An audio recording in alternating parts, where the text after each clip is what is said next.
Welcome to Creepy Vibes. For months now, my friend, I've been sharing these horror stories with you, but not once have you typed, "We'd love to see more stories like this," in the comments. Is the fear that deep, or are your fingers just too tired? And still, not once a week. Every single day I've brought you tales from the edge of sanity, stories soaked in shadow, screams, and the kind of silence that follows you home. But most of you just watch, then disappear. Today, we're diving into 20 Texas ghosts. Towns with scary history. Towns forgotten by time, but not by the dead. The wind still moves the doors. The bells still ring. And if you listen closely, you'll hear them. Subscribe now before the next knock comes from inside. Where are you watching from? Type it in the comments. If you're not too scared to speak, let's begin. Belmina was the kind of place even locals forgot. A cluster of rust-eaten signs, a dried-up gas pump from the 1960s, and a pair of dirt roads that didn't know where they were going. One went to a cattle fence. The other led to nothing but sagebrush and the yawning mouth of a mine that hadn't opened its jaws in nearly a century. The mine collapse of 1924 killed 47 men. Crushed beneath tons of rock, some of them were never recovered. The company sealed the shaft, paid off the families, and vanished like smoke. Since then, Belmina turned into bones bleached and cracked under the West Texas sun. The school shut down in '56, the diner in '67, and the last house was sold for scrap by a drunk sheriff in 1983. All that remained now was dust, whispers, and the bell. They said it rang once a month. Always under a full moon. Always at 3:33. A.M. No one lived close enough to verify. Just stories passed down through the region like inherited scars. The bell was part of the old mission church that had burned down in the '40s. The bell tower had collapsed into itself, but the bell never shattered. It lay buried in the ash, too heavy to move, too loud to forget. When Thomas McKay arrived in Belmina, he was only looking for silence. He was a geologist by training, a recluse by necessity. 56 years old, no family, and a bad heart. That pounded like a fist in his chest whenever he climbed more than 2 flights of stairs.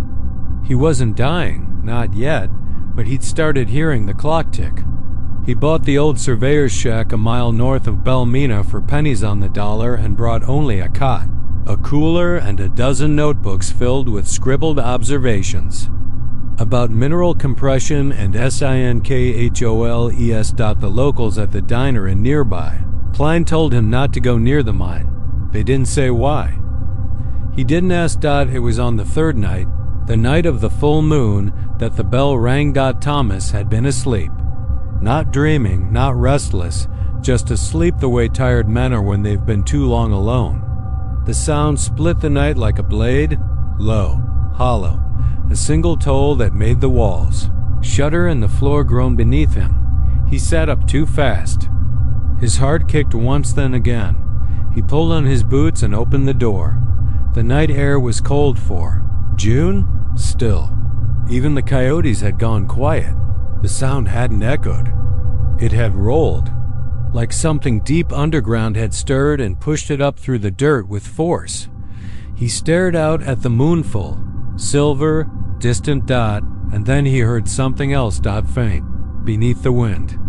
A voice. No words, just a sound, like humming. It came from the direction of the mine. He told himself not to go, but he went anyway. He brought only a flashlight and a notepad. The ground crunched under his boots as he walked the mile south. His chest tightened, not with fear. He'd long stopped being afraid of death, but with something more primal. That cold pressure that settles behind your teeth when the dark feels too thick. The bell didn't ring again, but the humming grew louder. He reached the edge of the mine. Just before 4 o'clock. It was a gaping wound in the earth, rimmed with dead grass. and old bones. The entrance was framed by rusted rails, half buried in sand, and a wooden sign that once read, "No entry," in chipped red paint. He stood still for a long time. Then, against all reason, he stepped inside that the air dropped 20 degrees. The darkness wasn't just an absence of light, it felt alive. His flashlight flickered. He tapped it once. It steadied. Barely. The tunnel was tight, claustrophobic. Moisture clung to the walls. Something moved up ahead, just the suggestion of movement. He told himself it was bats. The humming was clearer. Now it was a voice, not just a sound. Man's voice, singing, low. Measured. Then a second voice joined it, then a third, all around him. He should have turned back, but he didn't. He moved deeper, step by step, until the flashlight finally died. He stood in absolute blackness. The voices stopped, then came the sound of breathing, close, very close, and the toll of the bell once more, but this time from beneath his feet. The floor gave out. He fell 6 feet and landed hard on his side. His ribs screamed. He couldn't breathe, couldn't move, and then he saw them, figures, dozens of them, faces pale, eyes black, mouths sewn shut with wire. Their bodies twitched like broken marionettes. They moved without sound except for the chains that dragged behind them, bound to their ankles. One of them stepped forward, reached out, touched his chest, and whispered one word: replacement. Thomas McKay woke up 2 days later in the shack, alone, covered in dust. The notepad on the table was filled with strange symbols he didn't recognize. He couldn't remember how he got back, but he couldn't walk without pain in his ribs. Couldn't sleep without hearing that bell. He tried to leave Belmina, but every road circled back. Every attempt led him deeper into the desert. The gas would drain. The engine would stall, and the bell would ring again. He's still there now, or something his visitors say. They see a man walking near the mine entrance, limping, hunched, humming to himself. Sometimes, if you're close enough, you'll hear the bell, and if you listen harder, you'll hear someone under the earth, singing with him. The town of Toya wasn't much to look at, just a speck on the West Texas map near the edge of the Pecos Desert.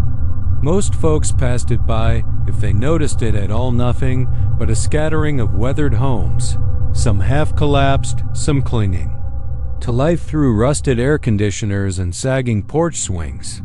But at night, it held a strange kind of allure, because after sundown, the light atop the old Toya water tower still blinked. It wasn't connected to anything. Power had been cut off years ago, after the last residents moved away or died off. The tower itself was rusted and pocked with bullet holes, its faded white paint barely clinging to the steel skin. Yet the red beacon on top pulsed slowly, like a heartbeat in the dark. Truckers passing through on I-20 sometimes saw it from the road. They'd mention it on CB radio like it was a curiosity, a landmark, something harmless. But local rumor, what little survived, warned against stopping. That light's got memory, one old ranch hand had said in a diner in Pecos, and memory's dangerous in a place like Toya. Elijah Dorn didn't believe in stories. 27, divorced and on the run from nothing but a sense of failure. He was crossing Texas in a beat-up Crown Vic with a sleeping bag in the back seat and a duffel full of unopened mail. His last text to his sister had read, "Need to. Reset. No phone. Don't worry."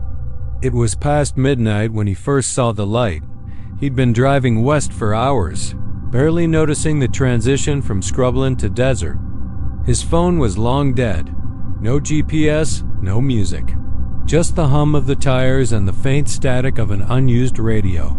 Then it blinked. Just once. A blood-red pulse against the star-choked sky. He slowed without meaning to. There was something magnetic about it, like an invitation sent straight into his nervous system. He didn't remember turning onto the road that led toward Toya, but he found himself rolling past a sign so faded it was more rust than metal. Population scratched out. Welcome to Toya. The town was silent. There were no lights, no movement. Not even wind. Just the quiet crackle of his tires over sand and debris, and the far-off heartbeat of the water tower's light. He parked at what might have once been a gas station. The pumps were missing. The building had no door. A buzzard stared at him from the roof. UNMOVING. Elijah stepped out, the door creaking. The air smelled dry and sweet, like old cedar left too long in the sun. The light blinked again, and he felt it just beneath his ribs, like someone had pressed a cold fingertip to his diaphragm. He shook it off. The water tower was maybe a quarter-mile off, standing like a sentinel above the town. Its base was surrounded by tall yellow grass and a ring of crumbling stone. Elijah walked toward it, the sound of his own footsteps the only thing anchoring him to reality. The closer he got, the more he felt. Watched, and not just by the tower. There were houses, sagging sideways, windows black as wounds. One had a child's rocking horse on the porch, rotted and sun-bleached. Another had a rusted swing set in the yard, chains hanging slack. But what chilled him wasn't the decay. It was the faint impression that someone still lived there, that if he stepped closer, he'd see a face behind the curtains, or hear a door creak open behind him, but nothing moved. He reached the tower, tilting, his head back to stare up at the red eye blinking slowly in the dark. No sound, no hum, no generator. It blinked again, and in that moment, the sky flickered, just for a split second. Like an old TV losing signal, the stars vanished, then returned. Elijah stumbled back, clutching his chest. Jesus. He turned to run when something whispered behind him. Not words, not breath. Just a suggestion. Stay. He ran anyway, sprinting through the gravel and dirt, lungs burning. But the road twisted the wrong way, and he ended up in front of a narrow alley between two brick buildings he could have sworn he hadn't passed before. And standing in the alley was a figure. It looked like a man, maybe, or had been. Skin too pale, like paper soaked in tea. Clothes decades out of date. Its eyes were small, glinting red like the light, and it smiled. But its mouth didn't move. Elijah backed away. The thing didn't follow, just watched. Its smile never changed. He turned and ran again, this time toward his car. Only the car wasn't there. The street was empty. He spun in a slow circle. The gas station was gone. So were the buildings. Even the water tower looked different now, shorter, thicker, like something had been rebuilt from memory but gotten the details wrong. He tried to scream. Nothing came out. The red light blinked again. He saw it now, in the corner of his vision, reflected off windows that shouldn't exist, and then he heard the town breathe, a deep exhale all around him. Doors creaked, footsteps shuffled, whispers slithered between alleys. And the tower blinked. He ran into the nearest house.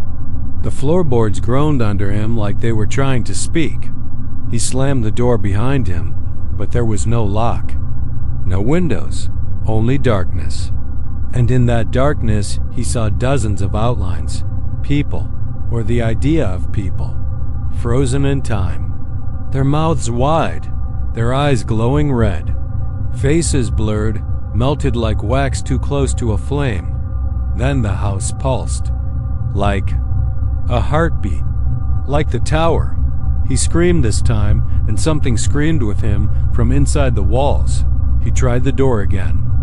It opened. Only now, the world outside wasn't the town. It was black, just black, not night, not shadow. Something else. And hovering in that void was the red light, huge, alive, a living thing made of hate and hunger. He felt himself lifting, his feet no longer touching the ground. His skin burned, not from heat, but from memory his own, torn open, bleeding out. He saw himself as a child, hiding under the bed from a drunken father. He saw the day he signed the divorce papers, the way his ex had looked at him, like she was saying goodbye to a ghost. He saw his mother, dead in a hospital bed, whispering "come home" with lips that didn't move. And then the light blinked again, and he remembered Toya. He was part of it now. Elijah Dorn was found weeks later, wandering the highway barefoot and bloodied. He didn't speak. Couldn't. His eyes glowed faintly red in photographs, though the glow never showed up in person. He's in a facility in Lubbock now. He doesn't respond to his name, doesn't eat unless it's dark. Sometimes he whispers a single word. Again. And again, Toya. The red light still blinks, every night. Every full moon dot, and if you pass through that stretch of West Texas and feel a sudden urge to take an exit that doesn't appear on your GPS, don't, because the light remembers, and it's always hungry. Dry Creek hadn't seen water in 15 years, not since the big drought that scorched half of West Texas down to its bones. What was once a winding, living artery of muddy water, catfish, and cypress shadows was now a dry gash across the land, cracked like old leather, filled with driftwood bones and forgotten memories. People in the town of Whippoor Hollow got used to it. Farmers stopped talking about the rain. Kids stopped asking what used to live in the water. They forgot Dot except for the old folks, the ones who remembered the flood of '89. The one that took 5 people, drowned them, swallowed their bodies so deep no one ever found them. And that was the thing, Whippoor Hollow liked forgetting things, especially bodies that went missing. Lucas Barker didn't forget. He was 12 when the flood came down off the Devil's Ridge like a judgment. His brother Tom was 17, tall, and cocky, and thought it was fun to ride the current like a rodeo bronc. They never found Tom's body, just his straw hat wedged under a root like something discarded. Now Lucas was 55, living alone in the house his father built right on the edge of the old creek bed. He still went out there every morning with a coffee mug and a tired heart, sitting on the rotted bench where he and Tom used to watch the crawdads dance in the shallow pools. It was a Tuesday morning in mid-June when the ground began to feel different. Underfoot, like it had weight again, like it was breathing. The parched clay had turned a shade darker, moisture, but it hadn't rained. Lucas crouched down near the heart of the creek bed, pressed a hand to the dirt. It felt cold, too cold. That's when he saw thin trickles, not rainwater, but something thicker, darker, leaking up from the cracks like the ground was bleeding. He backed away, heart drumming like a funeral march. That night, the frogs started singing again. No one had heard frogs in Whippoor Hollow since Clinton was president. The whole town murmured the next morning. Someone said they saw water glinting like moonlight down in the gulch. Another said they heard children laughing near the culvert. But there were no children down there. Not anymore. Lucas went to the sheriff. Sheriff Madeline Reyes, daughter of the man who helped dredge the banks back in '89. She brushed it off. Said it was probably just groundwater. Maybe the aquifer shifting. Climate change. You know how folks get when they smell mystery, she said. They start sniffing ghosts in every shadow. But Lucas knew better. The water wasn't right. It had a stink to it. Not sewage, not sulfur. It was sweet. Sickly sweet, like sugar and rot, and it moved at night. He watched it with binoculars from his bedroom window. It curled. It slithered. It pulsed even when there was no wind. 3 nights later, the Thompsons' boy Casey didn't come home from a bike ride.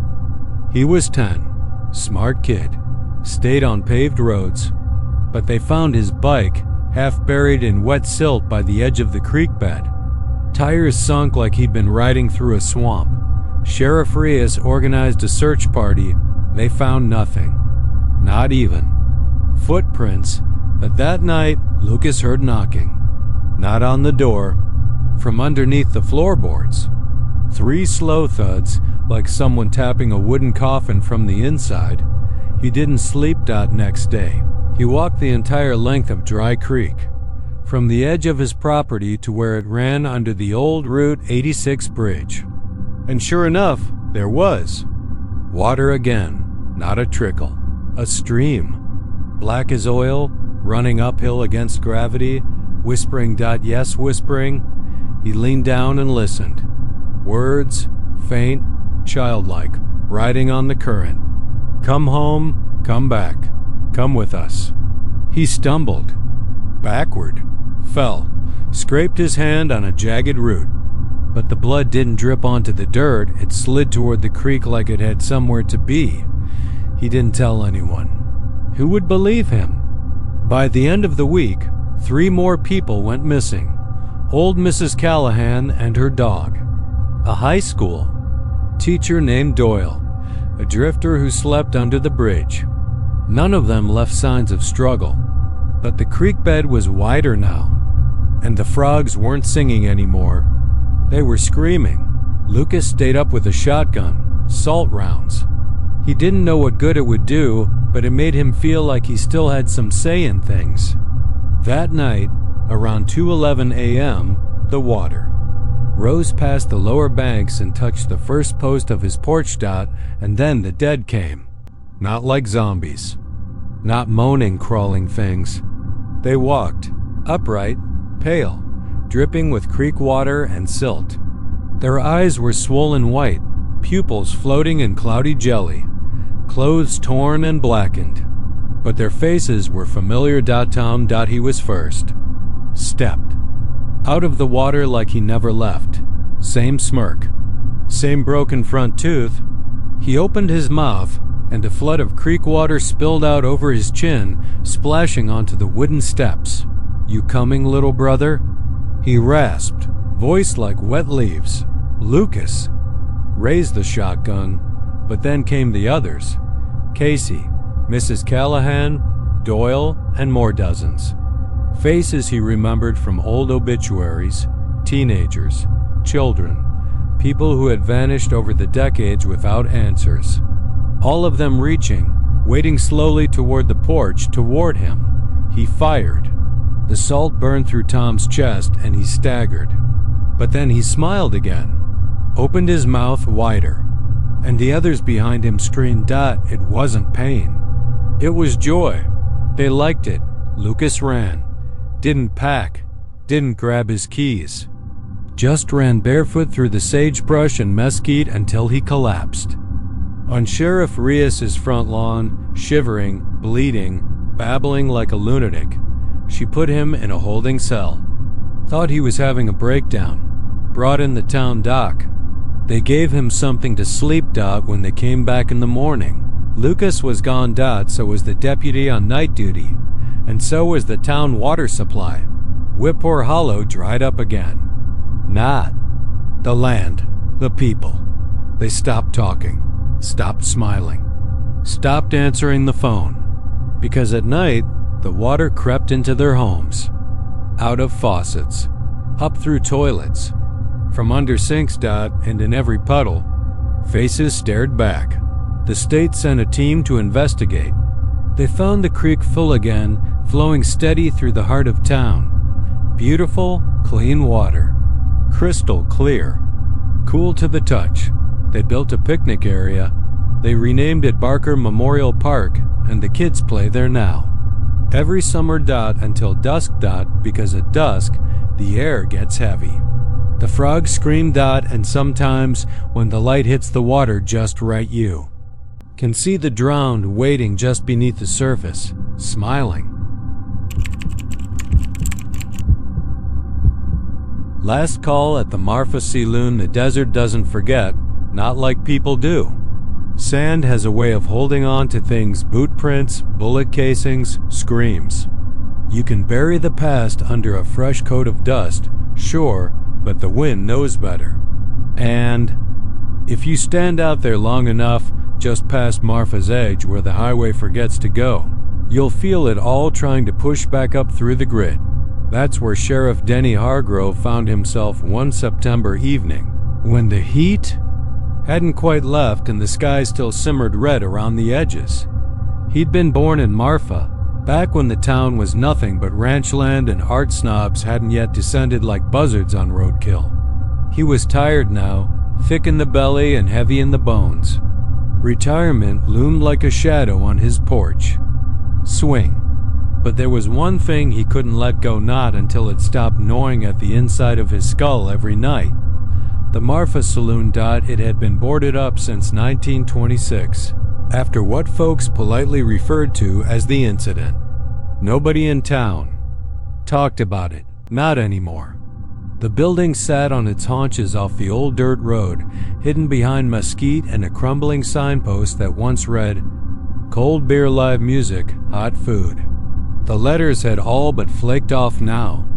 Most of the newer generation thought it was just an abandoned shack, if they even noticed it at all. But not Denny. He remembered the stories.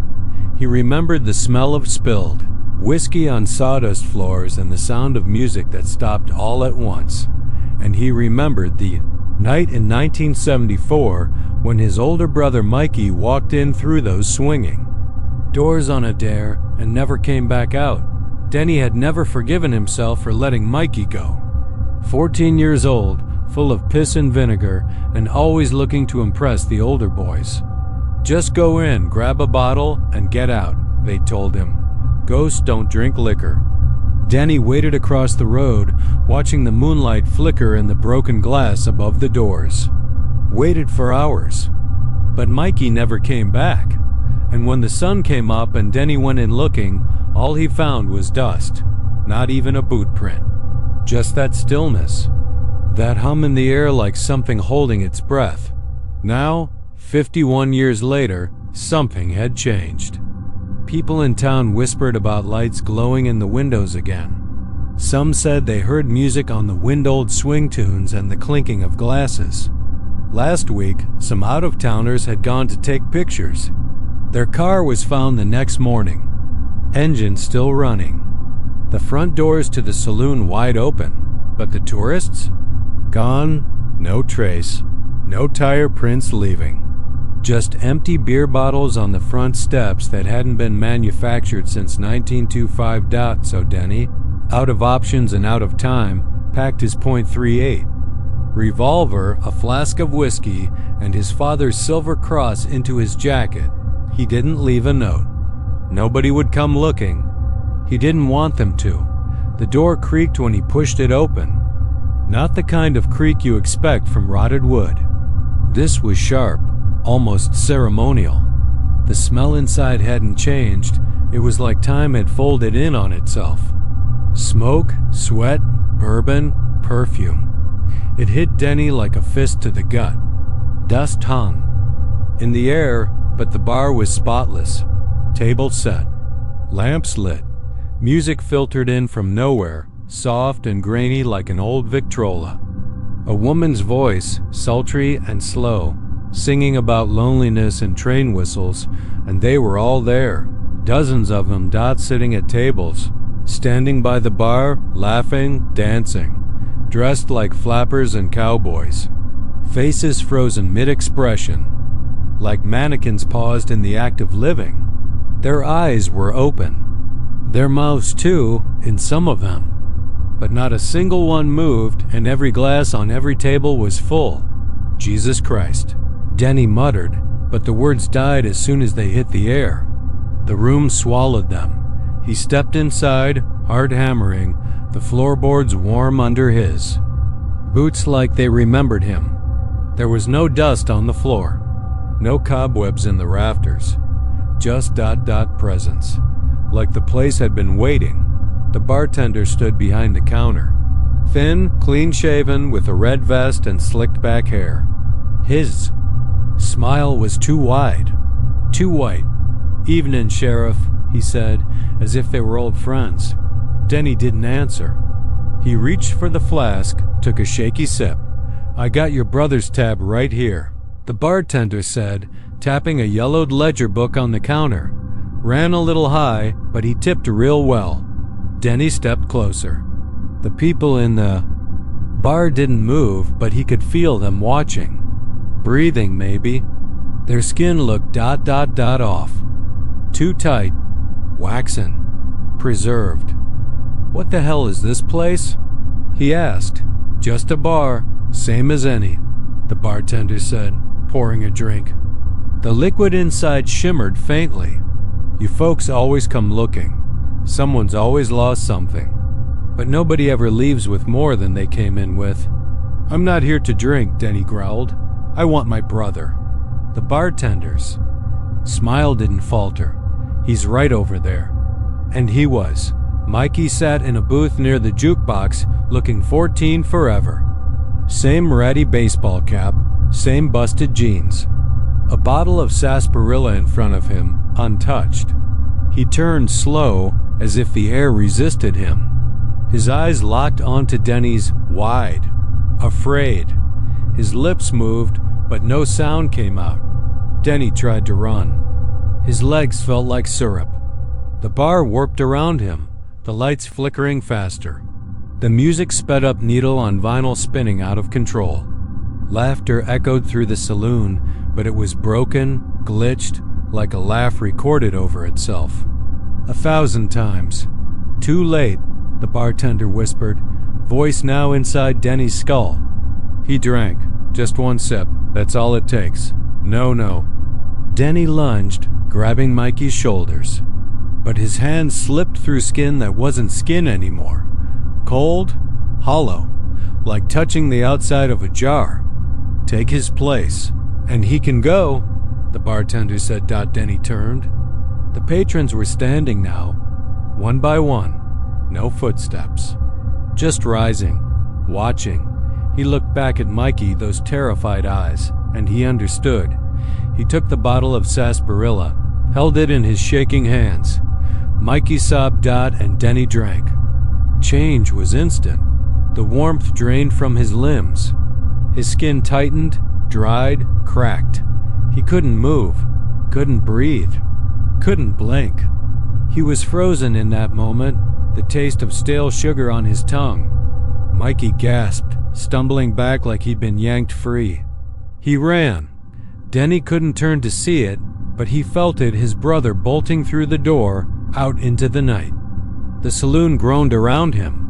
The patrons sat back down, smiles returned, and the bartender refilled the bottle on the table, waiting for the next one. Outside, the wind kicked up dust. The moon slid behind a cloud. The desert went quiet again, but if you stand near that old saloon, real quiet and real still, you might hear the clink of glass. You might see a shadow at the window, frozen mid-sip. And if you're thirsty, they've always got one more drink.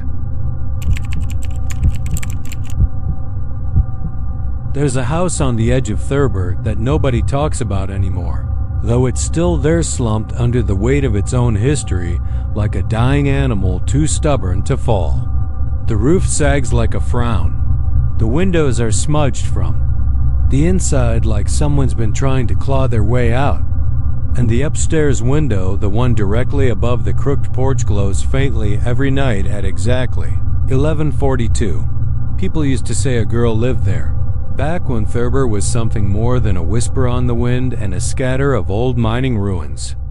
Coal dust still haunts the cracked streets, ground into the bones of the town.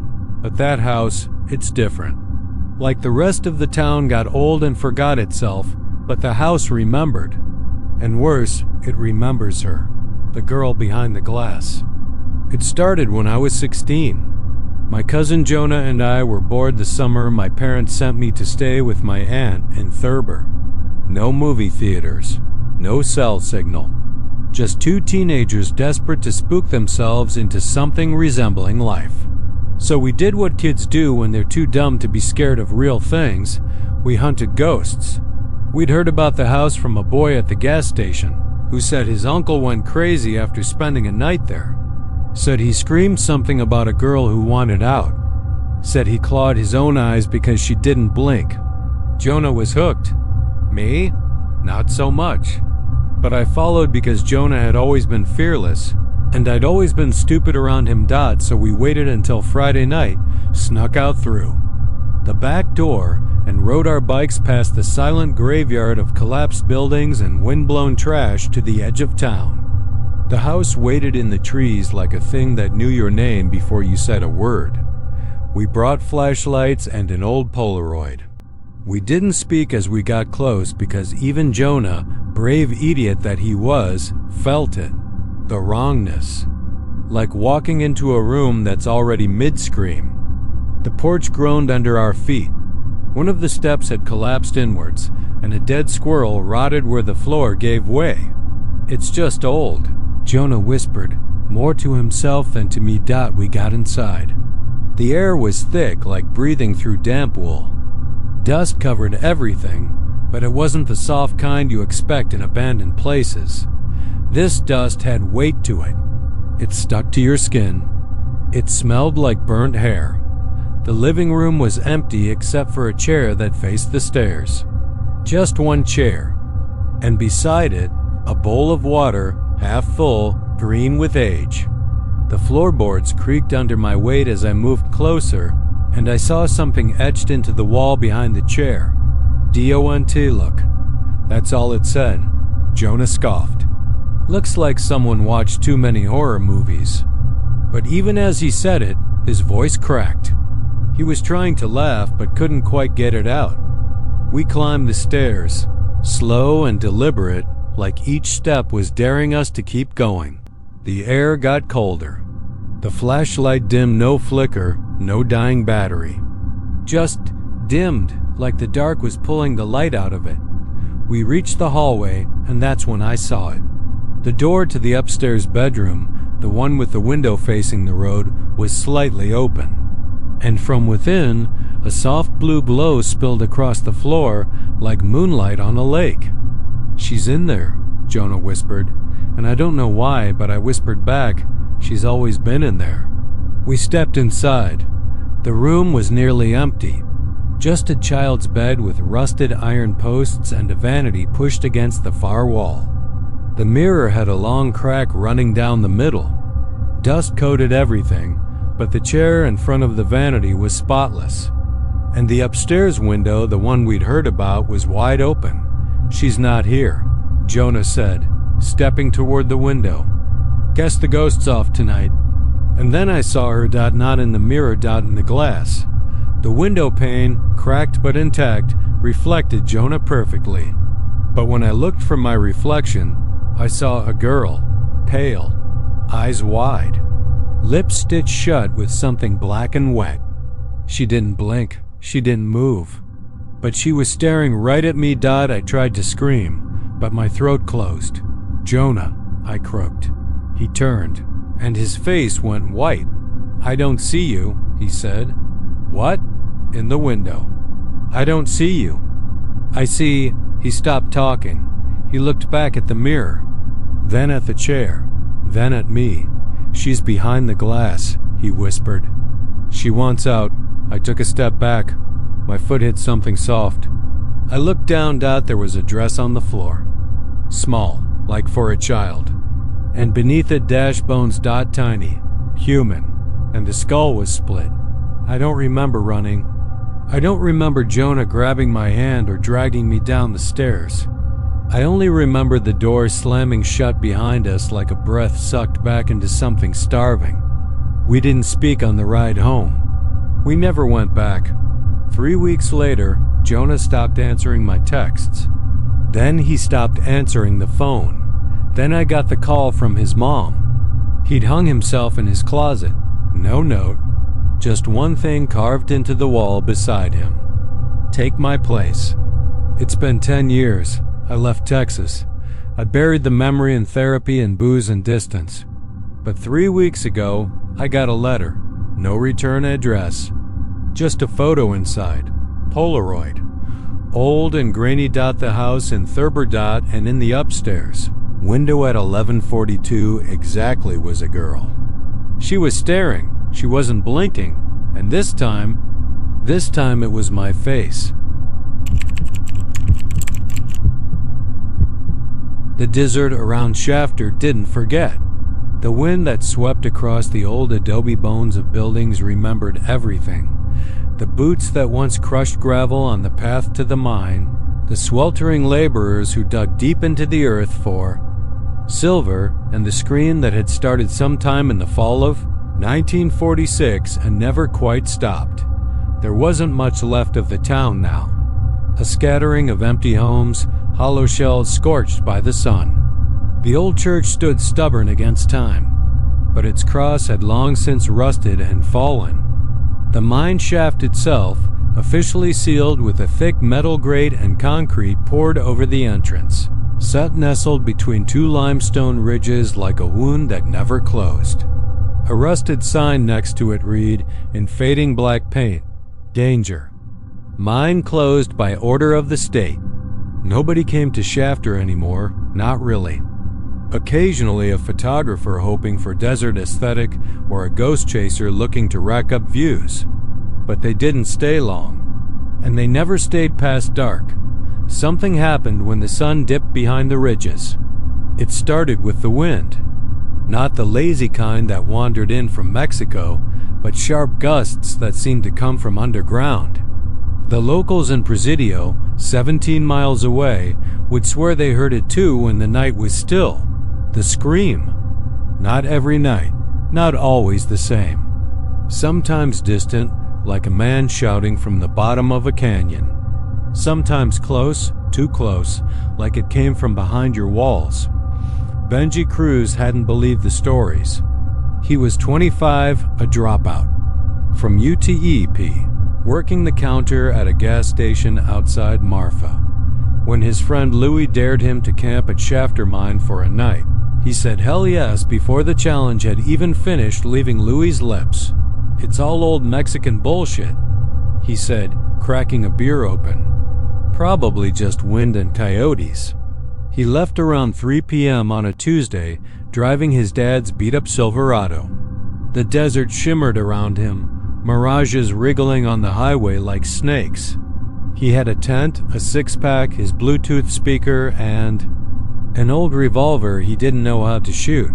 Just in case, he said. He parked beside the mine entrance. The place looked even more dead than he expected. No graffiti, no signs of kids partying or camping. It wasn't that kind of abandoned. The mine exhaled cold, dry air through a crack in the concrete seal, and the air around it was wrong. Too still. No bugs. No birds. No sound at all. Benji shook it off and set up his tent about 15 feet from the sealed shaft. He played music, tossed a beer back, filmed a short video for Instagram with the caption, "Ghosts of Shafter, where you at?" Then he waited at 8 p.m. The sun fell fast, like it was trying to escape. The last of the gold light bled out over the desert, and then darkness swallowed the ridges. At 9:17 p.m., the scream began. It wasn't a coyote. It wasn't a man. It wasn't anything he'd heard before. It rose in pitch like something trapped under miles of rock, clawing its way up with broken fingers. A human voice would have broken. This didn't. It vibrated the air around him, shook the ground beneath his folding chair. It wasn't one scream either. It was layers. A dozen voices. 100. All overlapping, looping endlessly, screaming. And screaming and screaming. Benji stood up too fast, knocked over his beer, and fumbled for his phone. He recorded 30 seconds of audio before the speaker on his phone popped and died. Then came silence. Total, absolute silence. He backed away. From the mine, the concrete was cracking, not crumbling. Cracking slowly, like something inside was pushing. Benji grabbed his flashlight and ran to the truck. The engine wouldn't turn over. He turned the key again. The battery light blinked. The radio let out a short burst of static and then nothing. The scream came back, louder, closer. He got out of the truck. too panicked to think, and turned back toward the mine. The flashlight flickered. Then something moved past the beam dot. It looked like a man. But it wasn't Dot, it was pale, too pale, like it hadn't seen sunlight in decades. No shirt, just torn miner's trousers and feet blackened with blood and soot. Its jaw hung too low. The mouth open wide, stretching, splitting, breaking, like a python unhinging to swallow something it couldn't fit. And the scream was pouring from it. Not a cry of pain. Not a cry for help. It was a release, like the body was just the instrument and something else, something beneath, was using it. Benji turned to run. The thing didn't move, but the scream followed. He got as far as the tent before something slammed into his back. He didn't see it, didn't feel claws or teeth. Just impact, like a gust of wind that hated him. He woke up hours later in the dust, mouth full of dirt. The sun had returned, bright and uncaring. His flashlight was shattered. His phone was missing. His revolver lay open, the bullets removed and neatly placed beside it in a small circle. He didn't speak about what happened, not at first, not. Until his girlfriend noticed the burns on his back. Thin, jagged lines like veins of lightning, rising red under his skin. They itched. They wept clear fluid. They moved when no one was watching. He went to a clinic in Alpine. The nurse quit halfway through dressing the wound.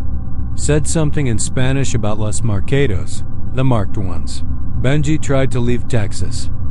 A month later, he made it to San Antonio before the dream started. He would wake up with blood in his ears. He started hearing the scream again on highways, in stairwells, behind closed doors. It was always distant at first, like a memory. Then it grew louder. He drove back to Shafter in a daze one night. Didn't even pack. He was found 3 days later, walking barefoot along Route 67, staring at the sun, muttering in a language no one recognized. His mouth had been torn at the corners. Like it had tried to open wider. They admitted him to a psychiatric hospital in El Paso, locked ward. He hasn't spoken a single word since, but every night, at exactly 9:17 p.m., he opens his mouth wide and the scream pours out. Not just one scream, but hundreds. The doctors say it's a psychiatric break, but the locals in Shafter know the truth. The mine isn't sealed. It breathes. And now it has another voice to scream with. The church sat on the edge of Catarina, Texas, where the dry wind kicked up fine dust that clung to your teeth and made the air feel heavier than it should. The building itself looked wrong, even from the road, a squat, cracked bone structure. With boarded windows, splintered shingles, and not a single cross in sight. No steeple. No bell, just silence and heat. People drove past it without looking too long. Some said it was cursed. Others said it had burned down once and should have stayed that way. But no one ever tore it down. Tobias Randall had never believed in curses. Not really. He was a freelance photographer, a wanderer with an eye for forgotten places and their broken beauty. Catarina was just another dot on the map until he saw the church from his motel room window, framed in the dying orange light of a South Texas sunset. He zoomed in with his lens. No sign, no symbol. Just those hollow, waiting doors. He asked the motel clerk about it. "Don't go there," the man said without raising his eyes. "That church ain't had a cross since the fire.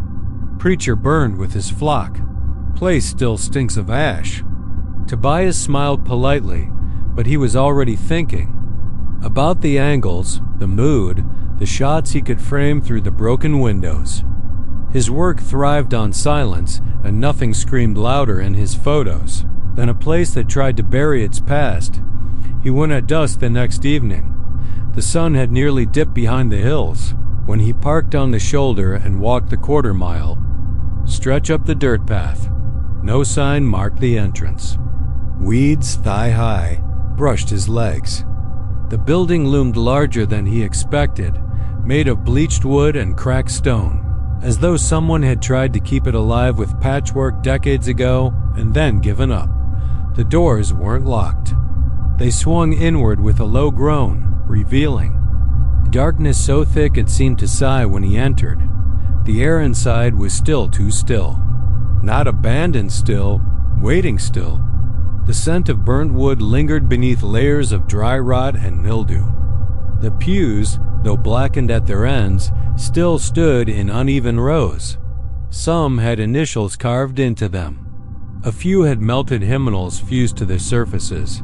There was no altar, just a raised dais, empty except for a scorched podium that leaned slightly left, like something had knocked it sideways and no one had dared right it since Tobias raised his camera and took a few shots. The flash burst and vanished. The silence swallowed it. He moved closer to the dais, stepping carefully over warped boards. The floor creaked under his boots, but only barely. That stillness. It pressed on him now, like water over a diver. He had the creeping sensation of being watched not from behind, but from above, from the corners, from within the walls. But when he turned, there was nothing. No light but the pink sliver of dusk through the broken window behind him. Then he heard the voice. It was soft at first. So soft he wasn't sure it was real. Just a breath beneath the wind. But then it came again. A word. Then two. Brothers, sisters. Tobias froze. The voice echoed faintly, not from any one direction, but everywhere at once thin, strained, like vocal cords stretched over dry bone. It rose slowly, rhythmically, in cadences familiar to any southern preacher. But the words were wrong, garbled, warped by time or something worse. Salvation through flame. Through flame we rise. Tobias stepped back. His foot hit something. Soft, he glanced down. A hymnal, but it hadn't been there before. He hadn't seen it when he walked in. It lay open to a page that had been blanked out, no print, no music, just scorched black. The voice rose louder. Bow your heads and be judged. The pews groaned behind him. He spun, heart pounding. Nothing there. No movement. No people. But the air changed. Grew hotter. Then he saw them. Shadows, flickering forms seated in the pews. They weren't made of smoke or light, but of something in between. Outlines shaped like men, women, children. Silent. Watching, their heads turned. Toward him, one by one, as if noticing him all at once. They didn't speak. Didn't move, but the pressure in his chest doubled. The podium creaked. Tobias turned slowly. A figure stood behind it, now tall, gaunt, skin like ash packed over bone, eyes hollow but burning with something that pulsed red and deep. It wore a blackened suit, torn and clinging to its withered frame. Its mouth hung open, and when it spoke again, the voice wasn't just heard, it was felt. Inside Tobias's bones. We burned to please him. The fire took flesh, not faith. Tobias backed toward the door. They tried to put out the light. The preacher rasped, stepping down from the dais. But the light still burns. It burns in you. Tobias ran. The aisle stretched. No moved. Like it was longer than it had been, shifting with each footfall. The doors at the end stayed the same size, too far. Always too far. He tripped over a bench leg and crashed to the floor, his camera skidding across the aisle. From the corner of his eye, he saw the preacher step into the light from the window. The shadow stood now, moving with him, inching toward Tobias in lockstep silence. Then came the sound. Screaming. It started as a single wail and split into dozens. Maybe hundreds, all at once. The congregation had found their voices again, and they screamed like they had when they burned. Tobias covered his ears, but it poured in anyway, through skin, through thought, like a blade against his nerves. He scrambled to his feet, found the camera, and ran. This time the doors didn't move. He burst into the night just as the last of the sun died. Behind him, the doors slammed shut. He didn't stop running until he was back at the car. The next morning, Tobias left CATARINA. He didn't sleep that night or any night after without hearing that. Scream again. His photos came back strange. All black frames. Every shot inside the church had been ruined. Except one.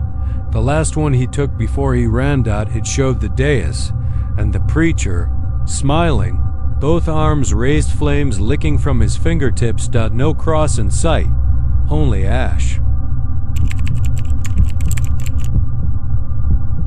The first thing anyone notices about Dimebox, Texas, isn't the flat, dusty plain or the cracked post office with the slanted flag. It's the silence. Not just the absence of sound, but a silence with weight. The kind that hangs in the air, thick as wet cotton. It had always been a small town, barely 100 people clinging to the edges of a forgotten railroad spur, a diner with one working fridge, a school with rusted swings, and a gas station where the pump dial still clicked and spun like it was. 1975. Then one morning, it was gone. Not in the way of fire or flood or some government resettlement order.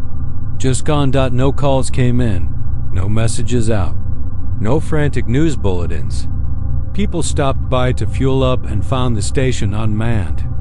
The lights were still on inside the general store, the door unlocked.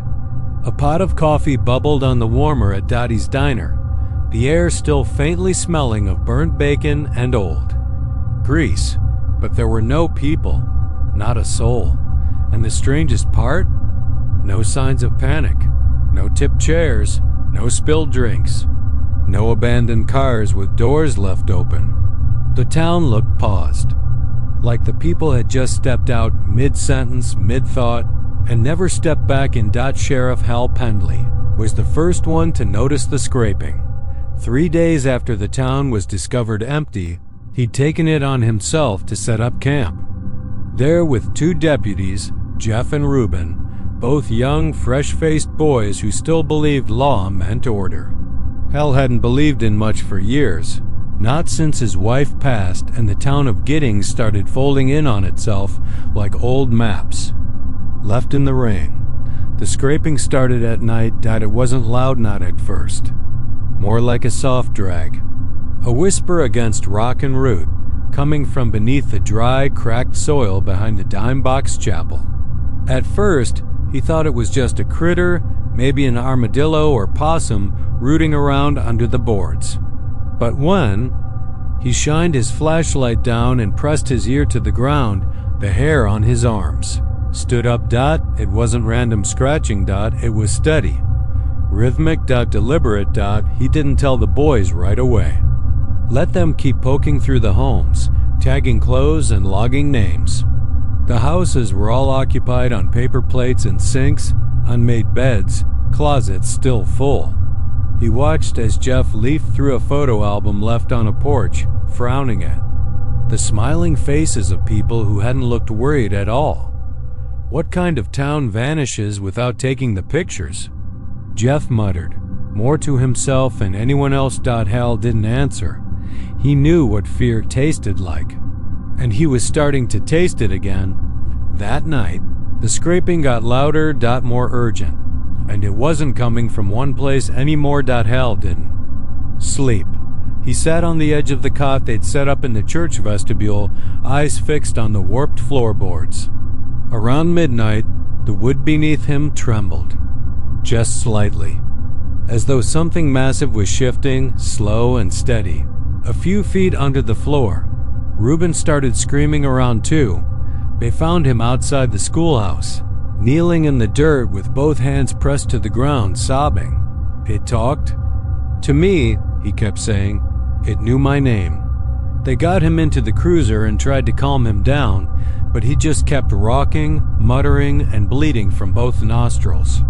Jeff wanted to drive him out that night, but Hal wasn't sure leaving. would do them any good. Dimebox seemed to have a hold on them now, and that hold was getting tighter. They heard it together the next night. All three of them, the scraping now unmistakably closer. It came from all directions at once, beneath the steps of the courthouse, under the diner tile, behind the thick wooden pews of the church. Like something was dragging itself forward just below the surface. Blind but driven. At 4 a.m, Hall stepped outside and stood in the center of the street. The town was dark, moonless, and the wind had died. He looked down at the pavement, then knelt. The concrete was warm. Hot, even, and it pulsed. Like a heartbeat. That was when the ground moved. It wasn't an earthquake. It was more like a breath. A slow inhalation that caused the entire town to rise. Just slightly, half an inch, maybe less, then settle back down with a sigh. The buildings creaked. The church bell gave a low metallic groan, though no wind touched it. Reuben was gone by dawn. His cot was torn to ribbons. The floor beneath it, cracked and sunken in, like something had reached up and pulled him straight through. No blood, no struggle. Just a gaping wound in the wood, raw dirt underneath. Jeff lost it. Screamed at Hal. Called him a coward. Called the whole thing cursed. He grabbed the keys and tried to leave. Got about 2 miles down the road before the cruiser stalled. When Hal walked out to find him, he discovered the car abandoned in the middle of County Road 157. The front windshield was splintered outward, as if something had burst from inside. Jeff's boots were still on the gas pedal, but Jeff was gone. Hal went back alone. He sat in the diner for hours, listening, and the scraping never stopped. He understood, finally. Dimebox hadn't vanished. It had been eaten. Swallowed, bit by bit, soul by soul. Whatever crawled under the town wasn't some old sinkhole or forgotten pipeline. It was alive, patient. It had fed slowly, quietly, waiting for no one to notice, but now it was hungry. More than ever. He stayed another night, watched the walls breathe, heard laughter echo from the drains, watched the mirror in the diner bathroom, fog over with invisible breath, letters scrawling across it one by one. You know him, E.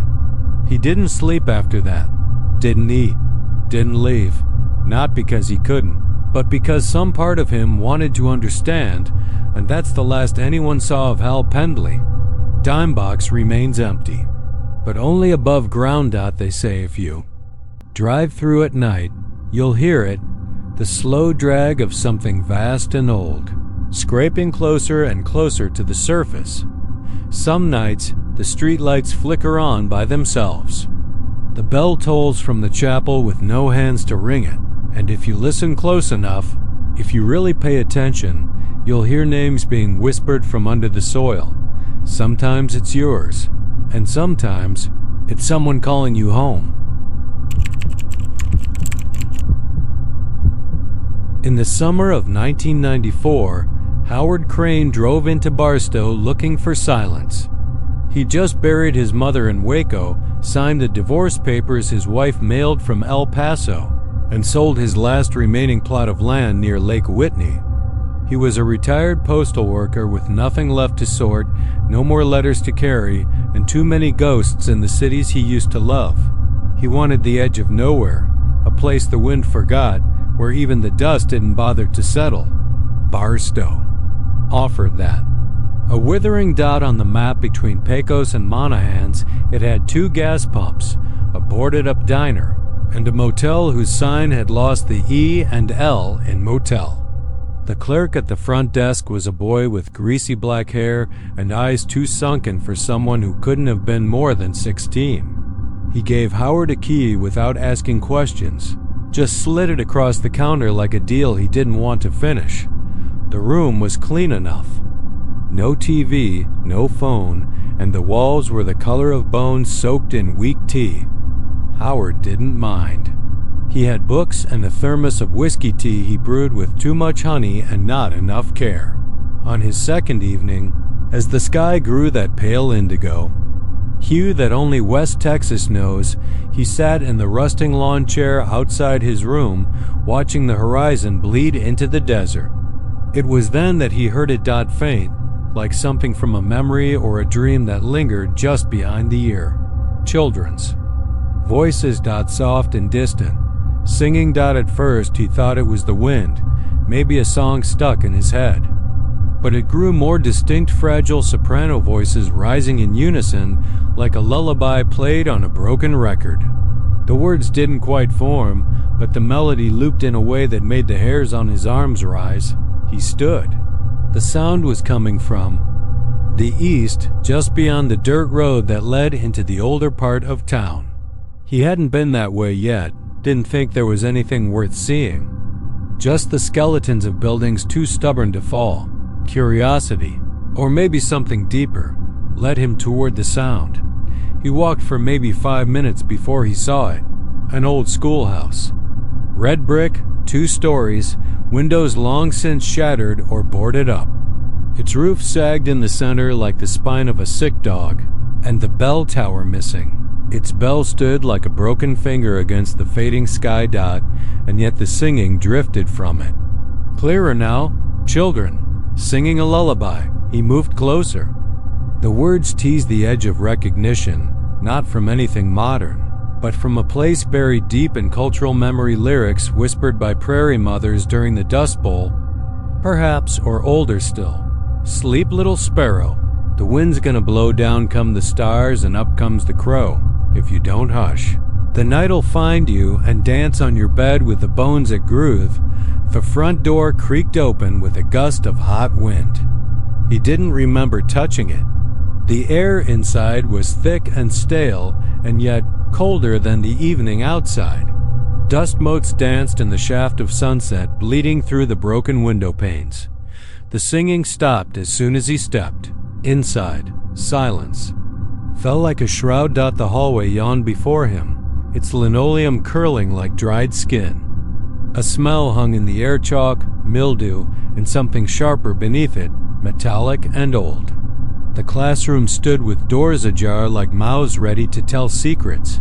He walked slowly, his boots scuffing the silence. Then the laughter came, soft, giggling, one child, then another. It came from upstairs. He should have left. Every instinct told him to turn back, to close the door and forget he ever heard the song. But something deeper, curiosity or madness, pulled him forward. His boots echoed on the creaking wooden stairs. At the top landing, he paused. A classroom door stood wide open at the end of the hall. Light flickered within. Candlelight? No, something colder, more unnatural. The kind of glow that shimmered without a source. He stepped in. Desks were arranged in perfect rows, untouched by time. The blackboard was smeared with chalk dust, but in the center, clearly written, were the words, "Tonight's lesson, memory." Children sat at the desks, dozens of them, pale. Still, their skin was waxy, their faces frozen in expressions that hovered between smile and scream. Some wore clothes from the 1930s, overalls, dresses, worn shoes. Others looked even older, Victorian lace, buckled boots, and then they turned their heads toward him. All at once, eyes empty, mouths closed. Except one, the girl in the front row. Her lips parted, and she sang again. Sleep, little sparrow. The wind's gonna blow down come the stars, and up comes the crow. The others joined in. Their voices were soft, a mournful choir echoing through the bones of the old schoolhouse. The walls vibrated with it. Howard stumbled back. His heel caught the edge of a desk. He fell, hitting the wooden floor hard enough to bite his tongue. The taste of blood flooded his mouth. The children stopped singing. The girl in front stood. "You remember us now," she whispered. He shook his head, panic rising. "No, I don't. You were the teacher." "I was what?" "Before." The fire. The walls shimmered. Suddenly, the classroom wasn't decayed. It was alive. Lights flickered. Children laughed and played. A younger man, Howard, stood at the front of the room, smiling. The chalkboard was fresh, the desks clean. He was writing something. Then the world tilted. Smoke poured through the cracks in the wood. Flames licked the edges of the window. Children screamed. The younger Howard yelled for them to stay calm, to line up like he'd been taught. But the fire moved fast, too fast. The hallway was already gone. Windows wouldn't open. Children clawed at the walls. Howard watched himself run. Out the side door. Alone. He collapsed in the dust outside. Fire lit the sky behind him. But he didn't go back. He never went back. He left them. The vision vanished. The schoolhouse returned to rot and silence, except the children still stood there, their eyes hollow with betrayal. "You forgot us," the girl said. "You were supposed to protect us." He scrambled to his feet. "I didn't know. I didn't remember. You do now." One by one, they began to sing again.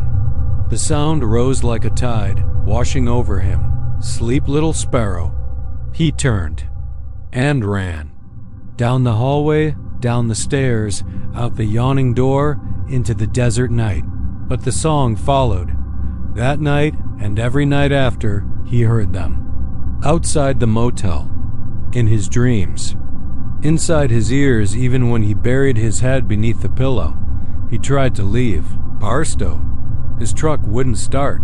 He walked to the highway, but the road looped back no matter how far he went, and so he stayed. In that room, drinking his tea, waiting for dusk, listening to the voices rise from the schoolhouse on the hill. And if you pass through Barstow just as the sun sets, you might hear them too. The children still sing, and the man who forgot them sings with them now. The last real election in Indian Gap had been in 1972, and even then, no one ran against each other. The town was so small, so faded, that the local post office only operated on Mondays and Thursdays. No new buildings had gone up since the Sinclair. Gas station shuttered in '87. You could drive right through it and miss it. Most people did, but there were still a few of us who stayed. Old ranch families, the last remnants of what once was a cattle hub. We got our groceries from Goldthwaite, our mail from Hamilton, and our gossip from the diner, which somehow never went out of business. There was always just enough of us to keep the lights flickering, and then, every 4 years, someone saw him again. The story started like this: a stray traveler looking for directions, maybe someone coming back to see where their grandfather was born, or some reporter doing a local interest piece on forgotten towns. It always happened around October.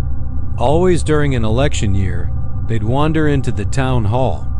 Nobody ever locked it, no one needed to. It was more museum than office anyway.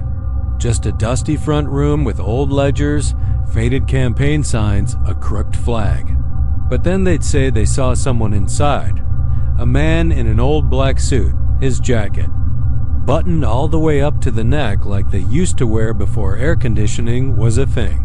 Hair slicked, eyes pale, hands mottled with something not quite right. He didn't say much, they'd say just nodded. Sometimes he was holding a clipboard, other times a stack of papers. They always noticed his hands' fingers too long, too bony, skin too tight like it had dried and shrunk to the shape of his bones. When they left, they were different, quiet, pale. They didn't stay in Indian Gap long. We all knew who they were. Talking about Mayor Silas Vant, born in 1862, elected in 1912, re-elected in 1916, and supposedly died from a stroke during the influenza wave in 1919. That was the official record. But old men at the feed store would tell you it wasn't true. They'd lean in real close and say Silas didn't die from no flu. They'd whisper that he was buried alive. The story goes that Silas had gone mad those last months. Something about the war, about losing so many young boys from the town. Or maybe it was the sickness. how it turned strong men into coughing corpses overnight. But they say he locked himself in the town hall for 2 straight weeks, and when he came out, he was ... different. He talked about purity, about making Indian Gap great again, but not for the people, for something else. Something that had always been there, under the land. Said he was working on a long-term plan, that the votes had to be counted. Not cast. Counted. The sheriff tried to arrest him when they found animal bones in the basement. Bones and drawings on the wall symbols that didn't match anything Christian. They said the lights in town flickered when they took Silas in. Said the preacher's dog dropped dead in the yard that same hour, but Silas never saw trial. He died that night in his cell. The doctor said stroke. Only the grave markers say otherwise. His tombstone doesn't sit in the main cemetery with the rest. It's tucked behind the town hall, under a pecan tree with twisted limbs that don't drop nuts no more. Just rust-colored leaves and a black sap that seeps into the soil. The mayoral election stopped after Silas. The post was left unfilled. No one wanted it. The town didn't need it. Or maybe, more truthfully, the town couldn't fill it. Because every 4 years, someone always swore they saw him back. It was always someone new. Never a local. Never the same person twice. Except for me. I saw him in 2004. I'd been 17, high on a 6-pack of Lone Star and some ditchweed. Dared by my cousin Cody to break into the town hall and bring back one of the old voting ledgers. I went through the busted door, flashlight flickering, expecting dust and rat shit. What I found was the mayor. He was standing behind the old desk. Not sitting, standing like he'd been there the whole time, just waiting for someone to open the door. His eyes glowed faintly in the beam of my light. Not bright, just off. I could see the skin stretched over his cheekbones like wet paper. His lips gray and dry like he hadn't spoken in a century. But then he said my name. Elias. My light dropped. I turned and ran and didn't stop running until I hit the fence. Behind the diner. I pissed myself halfway there. Cody laughed until I punched him in the mouth. I didn't sleep for 3 days, but I kept it quiet. I told myself I imagined it. Then in 2008, a woman from Fort Worth came into town asking about historical polling places. She was doing a podcast or some damn thing. Sighed she wanted ambience.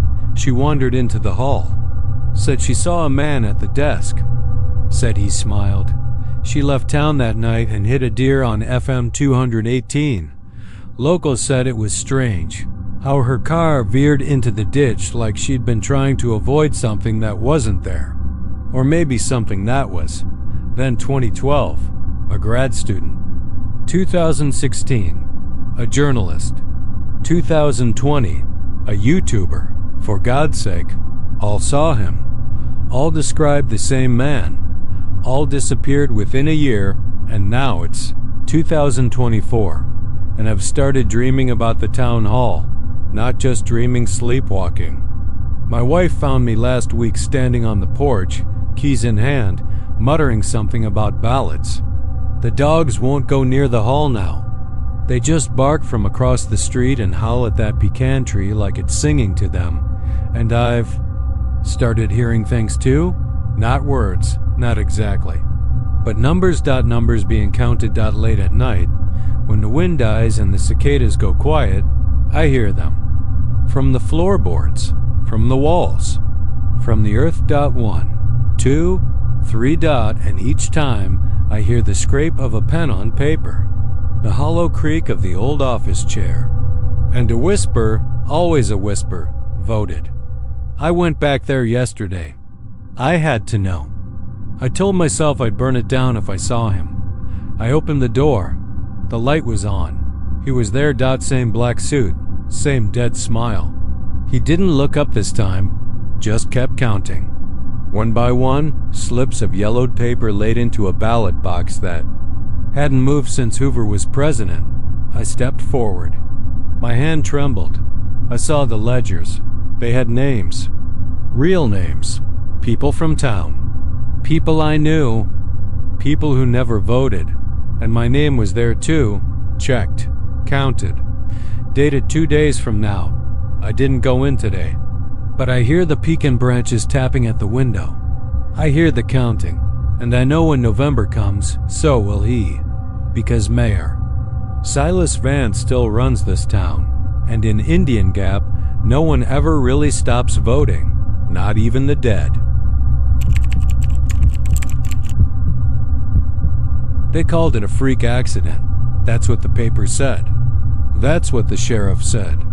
That's what the town told itself so it could sleep at night, but everyone in Estacado knew the cotton gin didn't just kill Miguel Trevino by chance.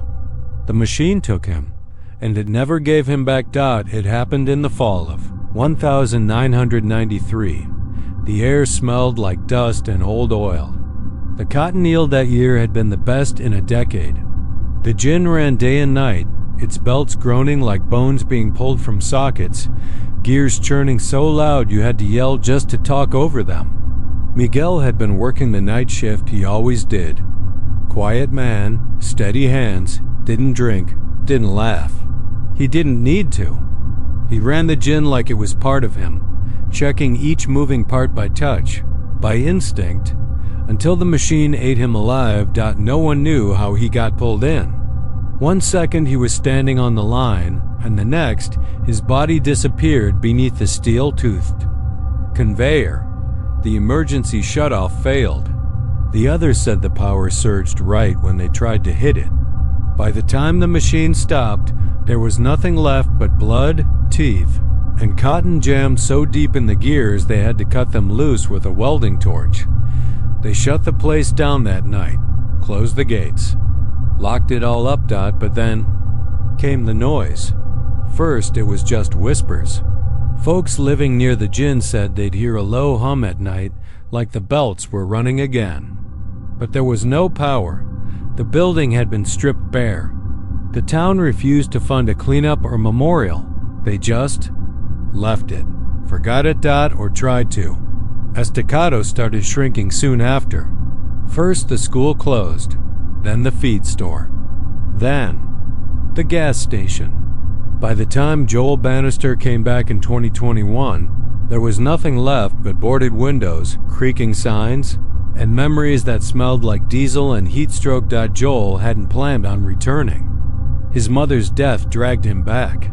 She'd held on to that broken-down house just outside of town like it meant something. Cancer took her before he could ask her why. He was supposed to clean the place up, sell it, and get the hell out. That was the plan. In and out, but plans don't hold in towns like Estacado. The dirt itself doesn't let you go. The cotton gin still stood at the edge of town, slumped and rusting like a drunk praying for forgiveness. Joel drove past it the first night. Didn't mean to. Just ended up near it after a wrong turn. That's when he heard it, a faint clanking sound. Like metal tapping metal. He parked, got out. The gate was open, not swinging, not broken, just open. He stepped inside. The building was dark, ribs of old wood bowing inward like the place was exhaling. Machinery sat under tarps soaked through with time and rot, but the sound continued steady, rhythmic. A click, a creak. And a whisper. He turned to leave. That's when he saw it. A smear of fresh cotton on the floor. Still wet with something darker. He didn't sleep that night. Just stared at the ceiling of his mother's house, listening to the wind and the old pipes creak. Then the dream started. He dreamed of Miguel Trevino, though he didn't know it was him at first. A man with no mouth and hollow eyes, standing in the gin with cotton pouring from his sleeves like blood. The machine behind him churned without moving, and the scream God. The scream came from inside it. He woke up with cotton in his hand. Real cotton. Still damp. Joel tried to leave them. Next morning. Packed up, turned the key, but the truck wouldn't start. Not even a click. The mechanic from a town over said it'd be 3 days. He walked to the diner, or what used to be the diner. Just a shell now. On the table inside, he found a rusted bolt. Still warm. Every night, he heard the gin. It got louder. Then came the knocking. 3 taps on the window. At 3:17 a.m. every single night. He stopped checking. The dreams turned into memories. Ones that weren't his. He saw Miguel's hands pulling tangled cloth from a jammed gear. Heard the scream as bone met metal. Felt the teeth crush his ribs. Smelled his own blood soaking into the cotton. Joel screamed himself awake. The cotton was in his mouth. He spat it out, choking, crying, fingers shaking. He tried to burn it. Tried to destroy it, but it always came back. He found it on the porch. In his shoes. Inside his coffee mug. And always wet, like it had just been pulled out of someone. He went to the gin the last night. He didn't know why. Maybe to stop the dreams. Maybe to end it. The doors opened for him. Inside. The machine was running. No power. No lights. Just motion. The belts turned. The gears clicked. And from inside, the scream rose. He walked toward it. Step by step. And when he reached it, he saw them. Dozens of figures. Men and women, faces torn, fingers gone. Cotton packed into every crack of their flesh. They didn't speak. They pointed. To the belt. To the place where it started. And Joel understood. It needed to run. It needed to keep moving. The screams kept it alive. He climbed up, laid down, closed his eyes. The machine whirred louder. And the gin of estacado, silent for decades, screamed. Again. They found his body a week later. Only they didn't find it all. Just his boots and a piece of cotton. Still wet. There's not much left of Texan, Texas. A few broken curbs where streets used to run, maybe. Half a crumbling pump house covered in graffiti. A rusted oil derrick leaning like it's trying to fall but forgot how. It used to be a company town. In the Permian Basin back when oil was more myth than money. And for about 30 years it thrived until the wells ran dry and the workers packed up, leaving behind the bones of a place too proud to just sink into the dust, but the land doesn't forget. Not in Texas. And especially not in Texon. Truckers call it a ghost pit. A dead zone. Some detour around it altogether, swearing the radio always starts acting up as you pass the edge of what used to be Main Street. Others say your headlights flicker. Some claim you see figures standing near the old motels that aren't there anymore, watching you from shadows that don't belong. Most pass through and never look back. But every few years, someone stops. Last November, it was a man named Carter Wills. He worked for a petroleum mapping company based out of El Paso. Spent most of his time alone in a pickup truck with more gear than personality, mapping groundwater and pipeline paths and getting real familiar with the emptier corners of Texas. He was good at being invisible. The kind of guy you'd forget 5 minutes after meeting him, but reliable. Always filed reports on time. Never made waves. That week, Carter had driven 12 hours straight across the high plains. Flat land, endless skies. Cows like punctuation marks in brown fields. He was supposed to reach McCamey by dusk, but a blown-out tire just outside of Big Lake changed that plan. His spare was weak. He checked the pressure, cursed the jack, then decided to risk it. But the sun was down by the time he passed the faded sign that read, Texan, Est, 1924, Pop. Just 3 crooked poles. No lights, no noise. Nothing but dusk and dust and a strange ache behind his eyes. He figured he'd pull over and sleep. He had a mattress rolled in the truck bed, a blanket, a flask, and no one to call. The moment he parked, he felt it. A pressure in the air. Like being watched, or like walking into a room where something bad had just happened and everyone pretends. It didn't. Still, Carter didn't spook easy. He climbed into the back, shut the camper shell, and stretched out on the foam. He'd been asleep maybe an hour when the first dream came. He was standing inside a motel room. The wallpaper was orange and peeling. The carpet was soaked through. The walls pulsed gently, like something alive behind the paint. He turned toward the window, and that's when he saw the face outside. Inches from the glass dot, burning dot, not just glowing, but actively on fire. Its features melted and bubbling, eyes like pits of coal. No body, just the face, hovering there, watching him, not angry, not screaming, just staring. He woke with a gasp, hands slamming into the fiberglass ceiling of his camper. It was cold. Too cold for West Texas in November. He sat up, panting, heart hammering against his ribs. He felt the heat in his chest still, not from the cold. From the dream, he told himself it was stress, dehydration, too much heat during the day. He drank water from a bottle, laid back down. This time the dream started right where it left off. Same room, same stench of burnt plastic and mildew. But now the door was open. The burning face was in the hallway, closer, the skin around its mouth sloughed away with each breath, and then it whispered. He didn't remember the words, just the voice, dry, cracking. Wrong. He woke screaming. His phone said 3:14 a.m. He was drenched in sweat despite the chill. He decided he was done sleeping. He got out of the truck, lit a cigarette, walked a little down what used to be the main road. There were no buildings, just outlines in the dirt. Grass growing in perfect rectangles where structures had once stood. He paused near the edge of what might have been a diner. There was an old sign, just the metal frame and twisted tubing where neon once lit up slices of pie and breakfast specials. Something moved behind him. He spun, heart in his throat. Nothing. But the cold deepened. He checked the sky. No clouds. The stars were clear, fierce. A sky like that should have offered some comfort, but it didn't.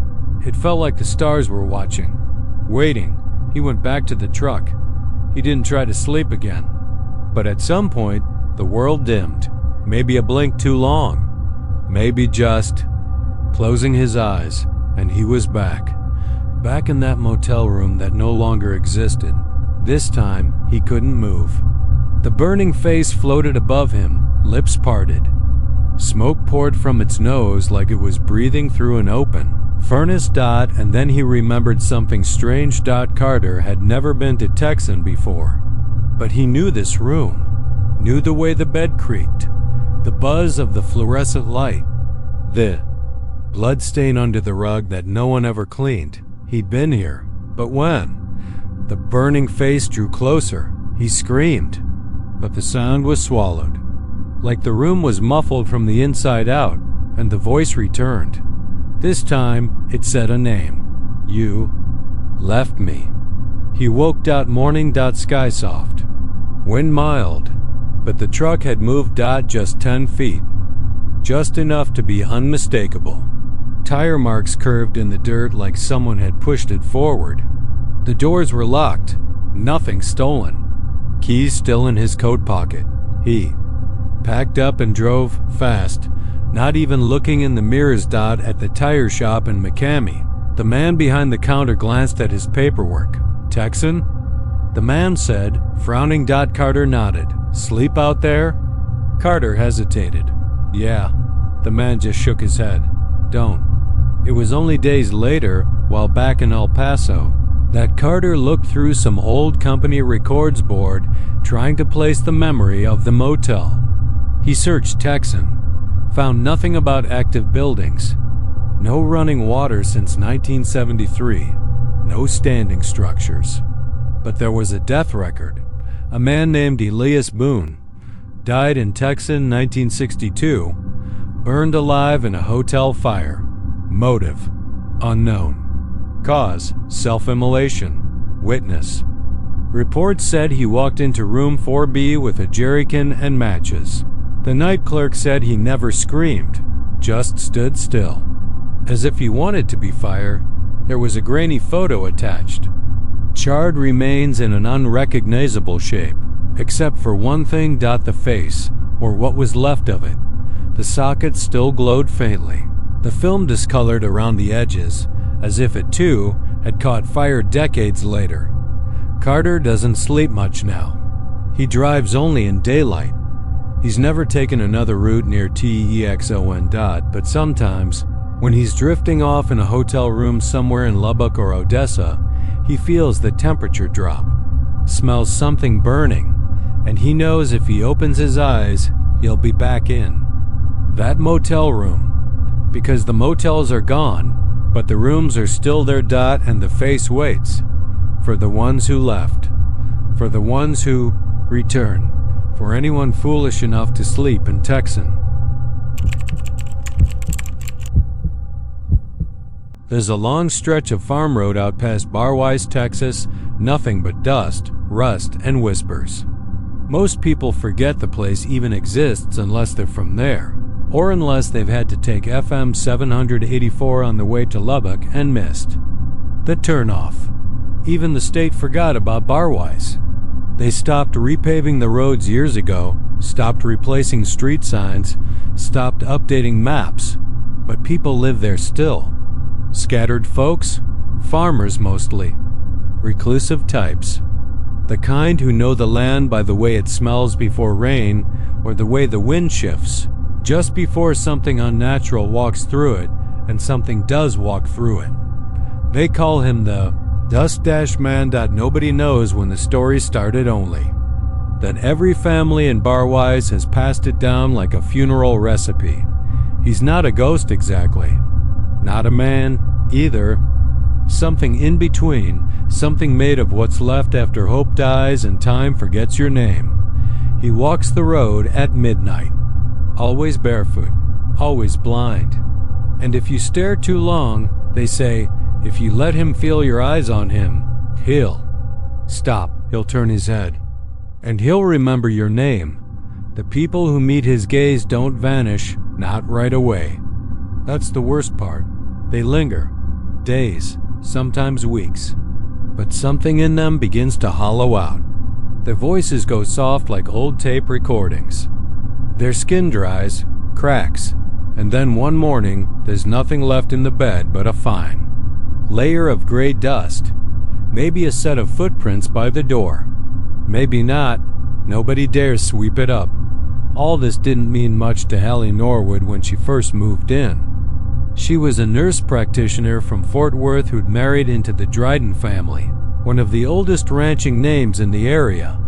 Her husband Mark was a Barwise native through and through, boots, belt buckle, high school quarterback turned cattleman.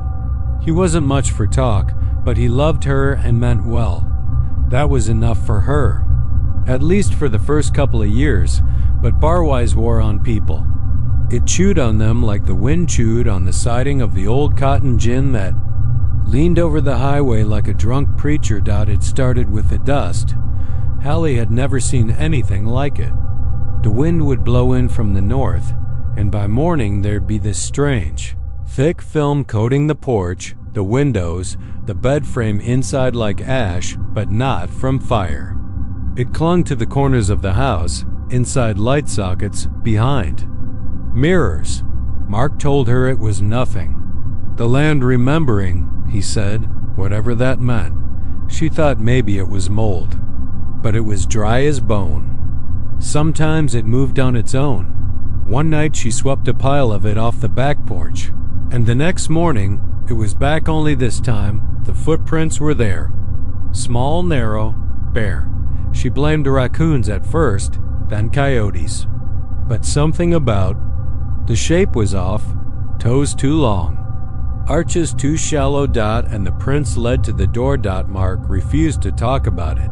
Not really. Not directly. But he nailed a horseshoe above the threshold and started sleeping with a .45 under his pillow. She caught him whispering to the cornmeal he spread by the fireplace, asked him what he was doing. Making sure he passes, he muttered. That was when she knew the stories weren't just stories out here. She asked the neighbors. There weren't many. The Fletchers down the road hadn't opened their front door in 6 years. Hallie swore she saw the old woman standing behind the curtain one day, just staring. The kids at the church wouldn't play outside after sunset.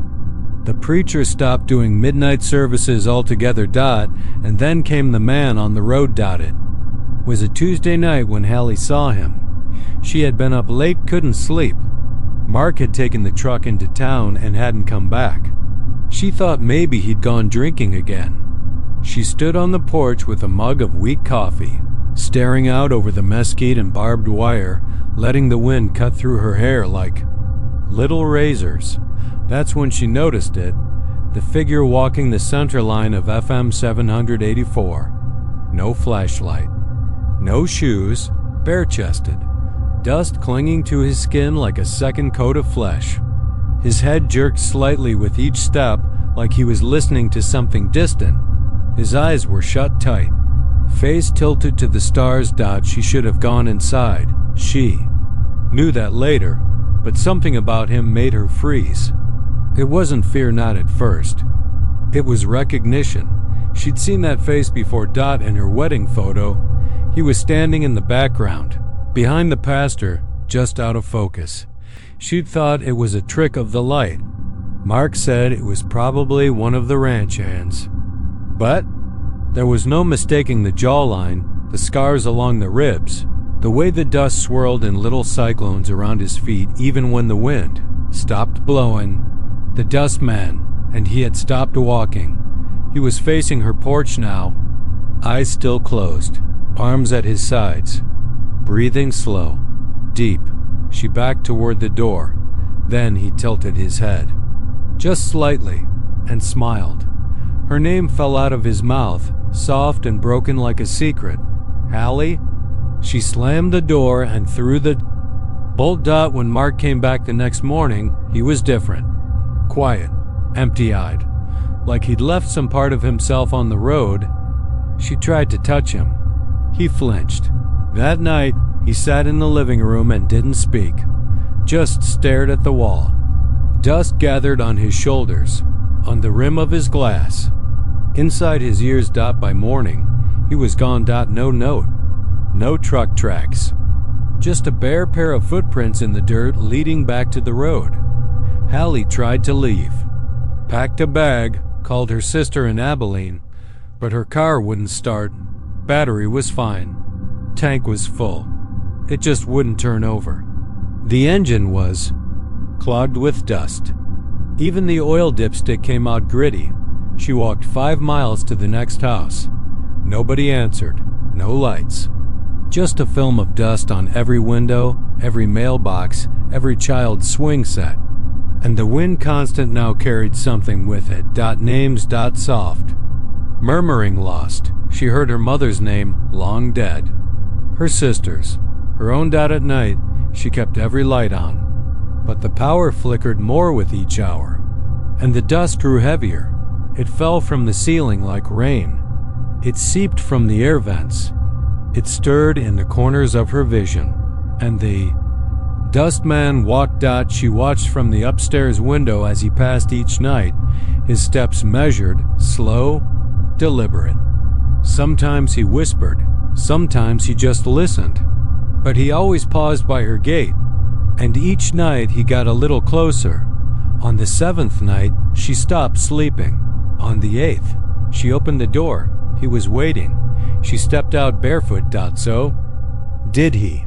She walked toward him slowly, her body heavy with exhaustion, lungs burning with grit. And when she met his eyes open now, but pure white, she understood.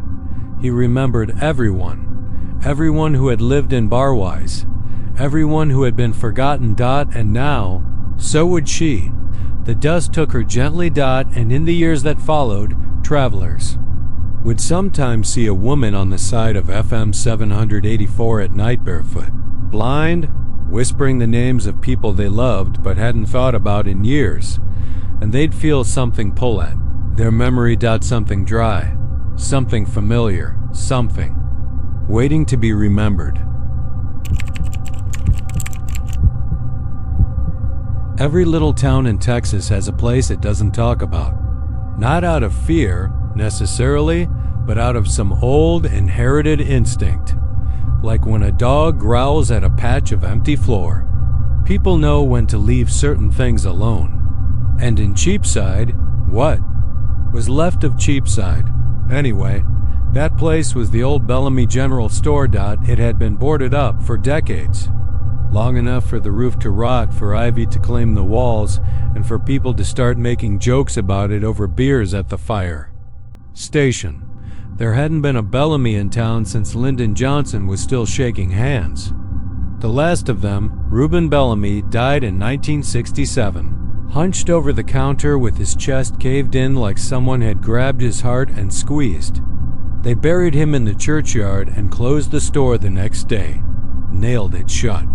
Nobody ever went back, except on Sundays. That's when it opened. Lights flickered on behind the soot-streaked windows. Shelves stocked themselves, canned peaches, old toys, paper sacks of flour, bottles with faded labels you couldn't quite read unless you looked too long and started to feel something looking back. The doors would creak open, just a little, just enough to breathe. And the register, God help you if you heard it ring. Nobody ever saw who stood behind it. But if you went in, you didn't come out right. Most people stayed away, especially after what happened to the Hollis boy. He was just a kid, all bones and mischief. Slipped in one Sunday morning on a dare and came out an hour later with his mouth sewn shut with fishing wire. Never said a word again. They moved him to a place in San Angelo. His parents stopped talking. After that too. By the time I arrived in Cheapside, I'd heard the stories but figured them for small-town nonsense. I wasn't there for ghost tales. I was there to find my father. His name was Calvin Rourke, and he'd grown up in Cheapside back when there was still a post office and a feed store and 2 bars, competing for the same dozen locals. He left when he was 17, left my mother and me in Amarillo, and never looked back, never called, never wrote. And then one day, nearly 30 years later, a letter showed up in my mailbox with no stamp and no return address. Just my name. In shaky CURSIVE. Inside was a single line. It opens again this Sunday. Come quick. Room behind the shelves. So, I drove to Cheapside, a town that wasn't even a town anymore. Just a handful of weather-beaten homes, a church with a caved-in roof, and that store like a sore tooth that hadn't rotted out yet. I parked across the street Sunday morning just before dawn. The sky was still bruised and heavy with night. Fog crept low across the ground, and the cicadas had stopped their buzzing like even they were waiting. And then the lights came on, one by one. Overhead fluorescents blinked to life inside the store, faint at first, then steady. I could see rows of goods lining the shelves, again goods that hadn't existed since the Eisenhower administration. Mason jars, tobacco tins, flour sacks, toys that looked like they belonged in a war museum. I crossed the street slowly, boots crunching on gravel, hand shaking as I reached for the door. It wasn't locked. The bell above it jingled one soft, metallic note, and the smell hit me all at once. Not rot, not mildew, something else. Dust and syrup and rusted coins. Something that made my stomach curl in on itself. I stepped inside. The air was wrong. Too warm, still, like the store had lungs that had stopped exhaling. The shelves were full, but the labels were off. Words you couldn't pronounce. Prices and currencies I didn't recognize. A jar of marbles filled with what looked like human teeth. A package of chewing gum called Ever Forever. That pulsed slightly when I passed, and then the register dinged. I froze. It was behind the counter, just like in the stories. The brass till, ancient and gleaming, sat beneath a soft spotlight.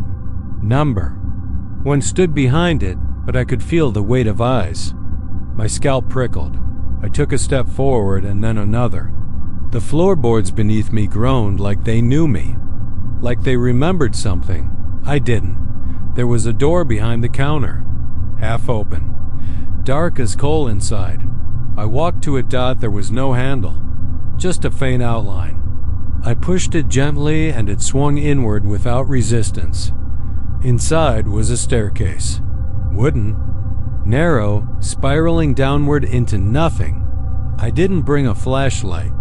I used my phone, but the screen flickered like it hated the place. Still, I descended, slow, 1 foot at a time, the boards creaking in ways that didn't match my steps. The deeper I went, the warmer it got. The air thickened. My ears popped, like I was moving through pressure. And then I heard the voice. "Cal?"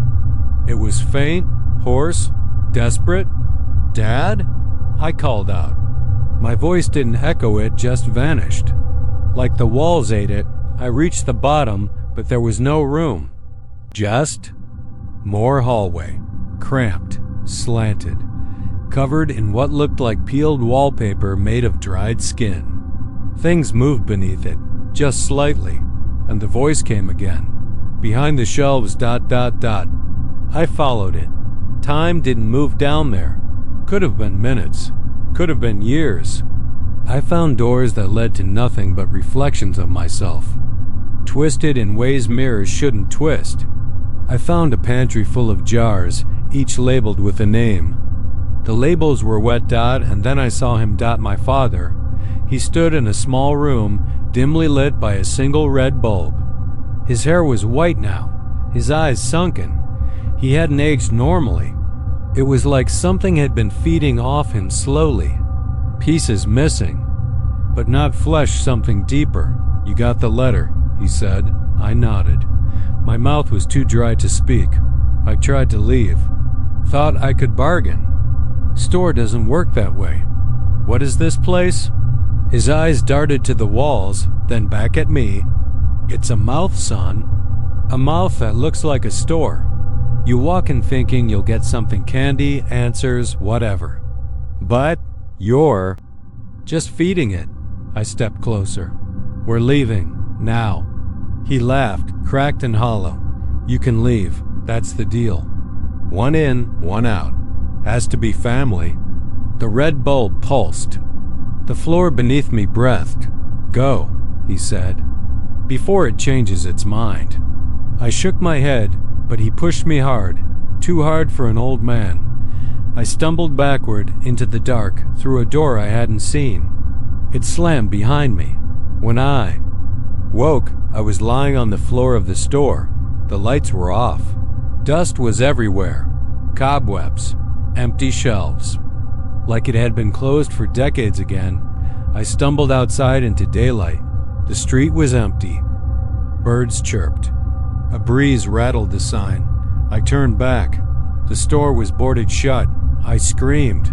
I kicked the door. I cursed, but it was done. Every Sunday since then, I've come back. The store lights up again, every time. The shelves fill. The bell rings, and the register dings. But the door behind the counter never opens. It already got what it wanted. They say the well on Old Crow Road hasn't held water since 1959. The year a spring drought scorched Uvalde County and turned Utopia into a brown skeleton of its former self. It was the kind of dry that split the earth like busted lips, that left cattle bones bleaching under a sun so hot even the buzzards wouldn't land. The town got used to the heat, got used to loss, but no one ever really got used to that well-dotted. Sits alone, hidden behind a rusted wire fence that leans like an old drunk. The wood around it has rotted into black splinters, but the stone mouth is intact, round, wide, and deep enough that if you drop a rock, you won't hear it land. Not ever. I tried when I was a kid. So did most of us. Some said they saw shadows move inside, even at noon.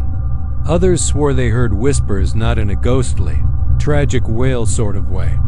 No, these were familiar whispers, intimate, and that's what made them worse. You didn't hear strangers. You heard yourself. The first time I went out there was on a dare. 4th grade, summer break, the kind of stifling heat where even the cicadas sound angry. Robbie Daniels said if I didn't go stand by the well for 60 seconds, he'd tell Sarah Fallon I still wet the bed. I didn't anymore, but I didn't need that rumor growing legs, so I pedaled out to Old Crow Road with Robbie and Shane trailing. Behind on their bikes, both hollering like idiots. We parked by the gate and I climbed over it. The ground near the well was dry, cracked, littered with dead weeds. As I stepped closer, the air changed, got heavier. Like I was walking underwater. I remember that part clearly. Like sound muffled itself. Like the heat was watching me. I stood at the edge and looked down. Black thick black no bottom. And then something spoke. Not loud, not a whisper either. More like a breath curling up from somewhere far below. I leaned in thinking it was Shane trying to mess with me. But what I heard, it was me. It was my own voice. But not saying anything I'd ever said. I saw what you buried. That's what it said. I backed away so fast I tripped and fell, scraping. Both palms on the dry earth. Robbie laughed, but Shane didn't. Shane looked pale. Later, he told me he'd heard his mom's voice. She died the year before in a trailer fire down near Sabinal, and she'd said something he wouldn't repeat. I didn't go back to the well after that. Not for years, but Utopia has a way of circling back around on you. Like something itches. In the soil here. Like something never really goes away. I moved back after 20 years away, divorced, broke, dragging 2 suitcases and a busted knee.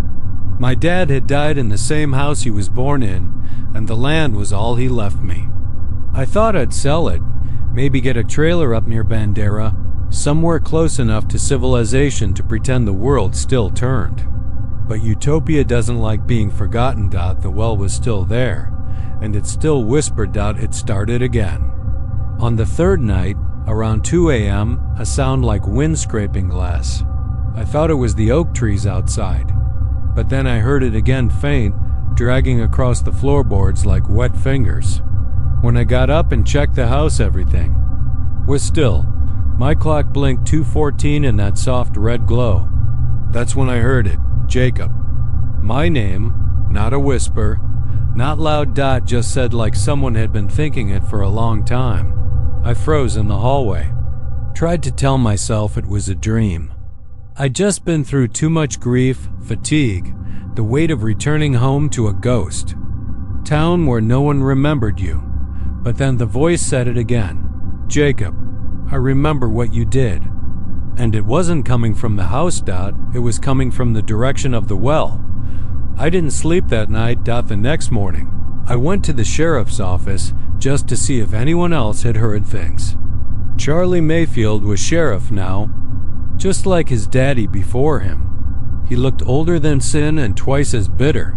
The well, he said, shaking his head. You hearing it talk again? I paused. Again? He leaned back in his chair and took off his hat. Son, that well's been whispering to folks since my granddaddy's time. People hear their own voices. Dead loved ones. Sometimes things they ain't never said, but they would say, given the right moment. What does it want? Charlie looked out the window for a long moment. Company. I should have left then. Packed a truck, drove until the land got green and the air stopped smelling like dry rot. But the voice kept calling. Each night at the same time. Always starting with my name. Always ending with something worse. Double quotes Jacob. You can't bury blood. It seeps. Jacob. Remember that boy in 1991? You never told. Jacob, the dog didn't run away. You buried her. It knew everything. Even the things I'd locked away so deep I barely remembered them myself. I tried sealing the well. Bought a load of bricks and cement from a guy in Leakey. Spent all day stacking and patching and praying. Sweat soaked through my clothes. My hands bled from the mortar. But when I stepped back and looked at it, I felt a flicker of relief. Done. Sealed. silenced. That night, the voice came from the walls. "Jacob, you tried to shut me up. Now I'll make you listen." The dreams got worse. Dreams of falling. Of waking up in the well, staring up at a tiny circle of moonlight, screaming with no echo. Dreams where the dirt folded over my mouth like a warm, dry hand dot. By the fifth night, I started digging. I don't remember why. Not exactly. Just that I had to see. Had to know how deep it went. I ripped the bricks out like a man possessed. My hands blistered and bled again. I kept going until the opening yawned before me once more. It smelled sweet. Sickly sweet. Like old meat in a freezer that lost power. I dropped a flashlight. It didn't land. Just kept falling. Light fading until the dark swallowed it. Then I heard laughter. My own. But it didn't sound human anymore. It sounded like something wearing my voice like a costume. That was last night. Now I sit at the edge of the well, my legs dangling inside. The wind's not blowing, but I feel breath on my neck. Like the air is alive behind me. Like someone's watching, waiting for the moment I finally let go. Because here's the part nobody tells you. The well doesn't whisper to scare you. It whispers to invite you. To show you who you really are. And when you finally answer back, you're never really gone. You just become the next voice in the dark. Claremont doesn't show up on most maps anymore. It's just a rust-colored patch off a forgotten stretch of Highway 208 between Snyder and Post. The kind of place the wind gets lost in. What's left of the town sits quiet behind mesquite and barbed wire, crumbling into the dirt like it was never real. A cemetery. The skeletal bones of a schoolhouse, a church without a steeple, and just behind a thicket of cedar and prickly pear, the jailhouse. The building still stands, mostly. Red brick, cracked and moss-veined, slouched to one side like a tired old man. 2 barred windows, long since rusted shut. 1 door iron, chipped and chained. The roof sagged but held, stubborn in its final purpose. The jail had held 10 prisoners total in its short, violent lifetime. 9 of them made it out. 1 didn't, and ever since 1910, that one never let anyone else out alive. They say his name was Judd Mercer. The record's burned in a courthouse. Fire in 1922, but people remember. Or at least, they remember the story. Judd came riding into Claremont in spring. Broad man, wide shoulders, long arms, didn't talk much. Took work fixing fences out on ranches that didn't ask questions. One night a farmer's daughter turned up dead. Torn open like a deer, no one saw who did it. Then 2 more, a widow, a child. Always near the river, always near Judd. The sheriff cuffed him without a fight. Judd didn't scream or beg. He smiled. When the mob came with rope and fire, the sheriff didn't stop them. They hanged him at dawn. Not from a tree, but from the rafters of the jailhouse itself. Said it was fitting. Said the building needed to know what it had done. The body twisted. For hours after he died. They swore his eyes never closed. The jail never took another prisoner after that without incident. At first, just bad luck. 1 man slit his throat with a rusted spoon. Another clawed at his own face until he passed out. 1 escaped but was found 6 miles away, blind and raving, mouth full of broken teeth he claimed weren't his. Then, in 1939, Sheriff Weller locked a drifter in that cell for stealing chickens. The man started screaming 2 hours later, shrieking the same name over and over. Judd. Judd, don't let him in. They found him strangled with his own shirt, twisted into a perfect noose and tied to a nail that hadn't been there before. After that, they sealed the place, chained the door, let it rot, but rot doesn't stop everything. I was 27 when I got the job with the State Historical Survey Committee. Research and documentation of abandoned civic structures. Sounded like a dream at the time. Drive around West Texas, take pictures, fill out reports, eat bad gas station tacos, and move on. I was 2 months into the job when I got the file labeled Claremont Jailhouse. The first thing I noticed was that the folder was thin. Too thin. Most sites had pages, survey maps, historical narratives, deed records. This one had a grainy photo from the 80s and a single handwritten note that just said, "Don't open it." That kind of thing doesn't stop people like me. It's catnip. I drove out the next day. I reached Claremont around 4 p.m. The sun hung low, bleeding light onto the dirt like it didn't want to be there. I followed an old tractor path behind what used to be the church and found the jail tucked behind a tangle of trees. It was exactly how I'd pictured it, but colder. The wind had teeth. The air smelled like rust and sage.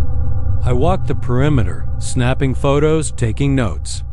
The door chain had been cut, the lock still hanging from one loop like it had been snapped in anger, not with bolt cutters. I should have left right then, but something was humming. Not a sound, a feeling. Like the ground under me was vibrating, ever so slightly, like an old tuning fork. I opened the door. The hinges moaned like something remembering pain. Inside the jail was one room, desk, chair, small stove. A holding cell at the back with rusted iron bars and a bed nailed to the floor. The cell door was open. I stepped inside. The air changed. Heavy, thick, like standing in wet wool. The first thing I noticed was the rope marks on the ceiling beam. Deep, scarred grooves. I imagined Judd's boots swinging gently over where I stood. I took pictures, scribbled in my notebook. When I turned to leave, the cell door slammed shut. I screamed, pounded the bars, tried to wedge my shoulder through the gap. Then the whispering began. Not outside the cell. Inside. Behind me. I turned. Nothing there, but the whisper was louder. A name over and over. Judd, Judd, Judd. Sometimes low, sometimes shrill. Sometimes the voice was mine. I reached for my phone to call someone, anyone, but the screen was black. Wouldn't power on. I sat on the bed and tried to calm down. Then I noticed the mattress. It wasn't fabric. It was stitched together pieces of canvas, stained dark in places. Words carved into the wall above it. I saw his face. I dreamed the rope. His eyes don't. Close. He waits. I tried to sleep. Told myself morning would come. I don't remember drifting off, but I remember waking up to the sound of breathing. Right beside my ear. The room was pitch black. The cell was open. The door creaked behind me. I ran. I didn't look back. I made it to the truck and drove blind until I saw the lights of Snyder on the horizon. Submitted my resignation the next day. But the story doesn't end there. 2 nights later, I woke up with dirt in my mouth. My fingernails caked with dried blood. A rope burn on my neck. The dreams came nightly. Not dreams, visitations. Judd standing at the foot of my bed, swinging. Sometimes hanging upside down from the ceiling, face bloated, mouth open. Flies crawled from his eyes. He never spoke, but I heard him. Not with my ears, with everything. Every night he came closer. Then last week, I found myself standing outside the jailhouse again. No memory of how I got there. No keys, no phone. Just me and the building. The door was open. The cell was waiting. I don't know what he wants, but I know what he does. And if you ever drive through Claremont, if you even think about stepping near that jail, just remember, they didn't bury Judd Mercer. They left him swinging, and he's still swinging, waiting for someone to say his name. The sun was just starting to melt over the horizon, bleeding its final red streaks across the West Texas sky when Wesley pulled his truck into what used to be the Lobo gas station. He wasn't planning on stopping. Hell, he didn't even think.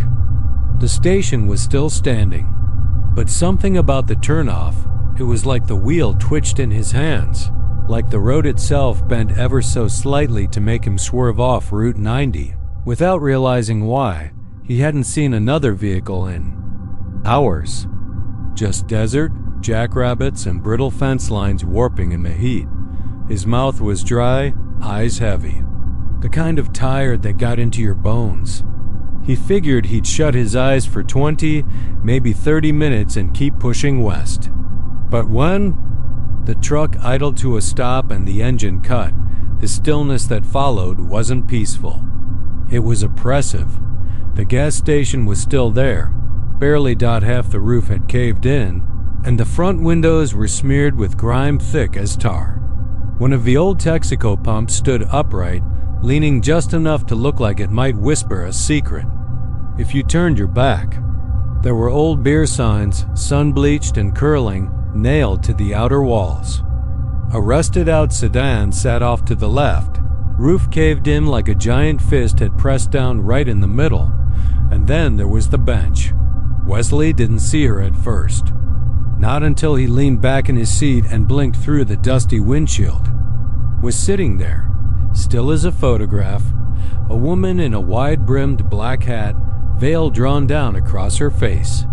Her dress, also black, fluttered only slightly in the evening breeze, though everything else around her was motionless. Her gloved hands rested delicately in her lap. Wesley didn't know why, but a chill slid down his spine. He reached over and locked the door. Without thinking, the woman didn't move, didn't wave, didn't even look up. She just sat, facing the road, as if waiting for something or someone. He told himself to drive away, that something was wrong, that she was probably just a local eccentric or a drugged-out drifter or someone looking to scam a ride. But he didn't move. Instead, he found himself watching her. Minutes passed. The sky went from red to bruised purple, then to black. Stars flared above like old embers. That's when she stood. One smooth motion, graceful, fluid, like she had no joints at all. She walked toward his truck, veil fluttering, never lifting her face. Wesley's throat went dry. She reached the passenger door, lifted one hand, and tapped once on the glass. He didn't roll it down. She waited. Then, in a voice as thin as wind through a keyhole, she said, "Into town, please." Just into town. Wesley didn't speak. He didn't even mean to move. But his hand reached out on its own, thumbed the lock, and she opened the door with a soundless glide. She didn't slam it, didn't shift in her seat. She just sat down, still facing forward, veil undisturbed. Wesley couldn't see her face, but he could smell something on her faint, like lavender soaked in kerosene. "Ma'am," he said, his voice hoarse. "Where in town exactly?" She didn't reply, just folded her hands again and said, "Drive." And so he did. The highway stretched out in front of him like a tongue into the abyss, black and featureless. The moon offered no comfort. It just hung there, pale and distant, like an indifferent eye watching a bug crawl to its doom. He checked the rearview mirror. She was gone. But when he turned his head, she was still there, sitting still, staring forward. No breath. No motion. Just presence. A thing that existed, heavy and real, but not alive in the way a person should be. He kept driving. After a few miles, the silence got unbearable. "You said into town?" He tried again. "Ma'am, I don't mean to be rude, but there's no town, not anymore. Lobo dried up back in the 60s. Ain't nothing left but ruins and rattlers." She didn't reply, but the air inside the truck grew colder. His breath began to fog the windshield. Outside, the desert passed like a looping real fence post. Cactus, rock, fence post, cactus, rock, until Wesley realized it wasn't changing at all. He checked his mileage. It hadn't moved. He'd been driving for 20 minutes and was still stuck at 89,324. The odometer was frozen. "Something wrong," he whispered. "This ain't right." That's when the radio crackled to life, a soft hum. Old country music, but warped like it was playing backward. And underneath it, whispering. Dozens of voices, all saying the same thing. She never leaves the back seat. Wesley's hands gripped the wheel tight enough to whiten the knuckles. He glanced again into Wyndham. The mirror, and now she was there, in the mirror, not beside him. Not in the seat, but behind him. Even though his truck was a two-seater, the mirror showed a back seat, and she was there, hat brushing the ceiling, veil soaked with something dark and dripping. He slammed on the brakes, skidded sideways, but the truck didn't stop. It just kept sliding down that black ribbon of road. The engine wasn't running anymore. The wheel no longer responded. Wesley screamed, reaching to open the door, to jump, to fling himself out onto the shoulder, but when he looked down, there was no door, only darkness, pitch black, like the cab of the truck had been swallowed by something deeper than night. He turned. She was closer now, closer than ever. No veil. No. Her eyes were coal pits, empty, wide, mouth stitched shut with barbed wire, skin like dry paper stretched over bone. But she smiled with something behind the eyes, not her own smile. Someone else's, the smile of every driver who had ever pulled over for her, everyone who thought they were just giving a poor woman a ride. She leaned forward, and whispered, "There's still room in the back."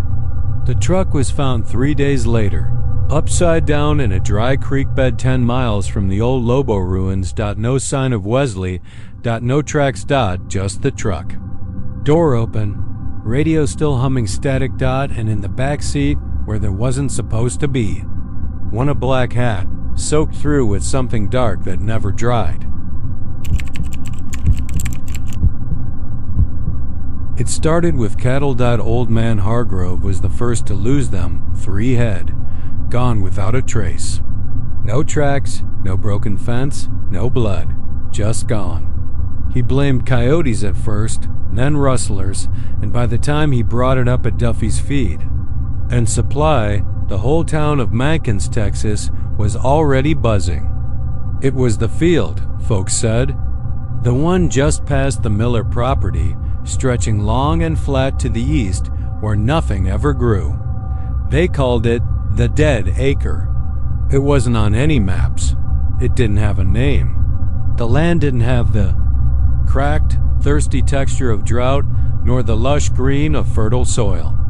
It was just flat brownish gray and weirdly smooth, like someone had rolled it out with a giant pin. No rocks, no weeds, no insects. The birds flew around it in wide loops, and dogs refused to cross the fence line. People stopped talking about the missing cattle when the school bus stalled there.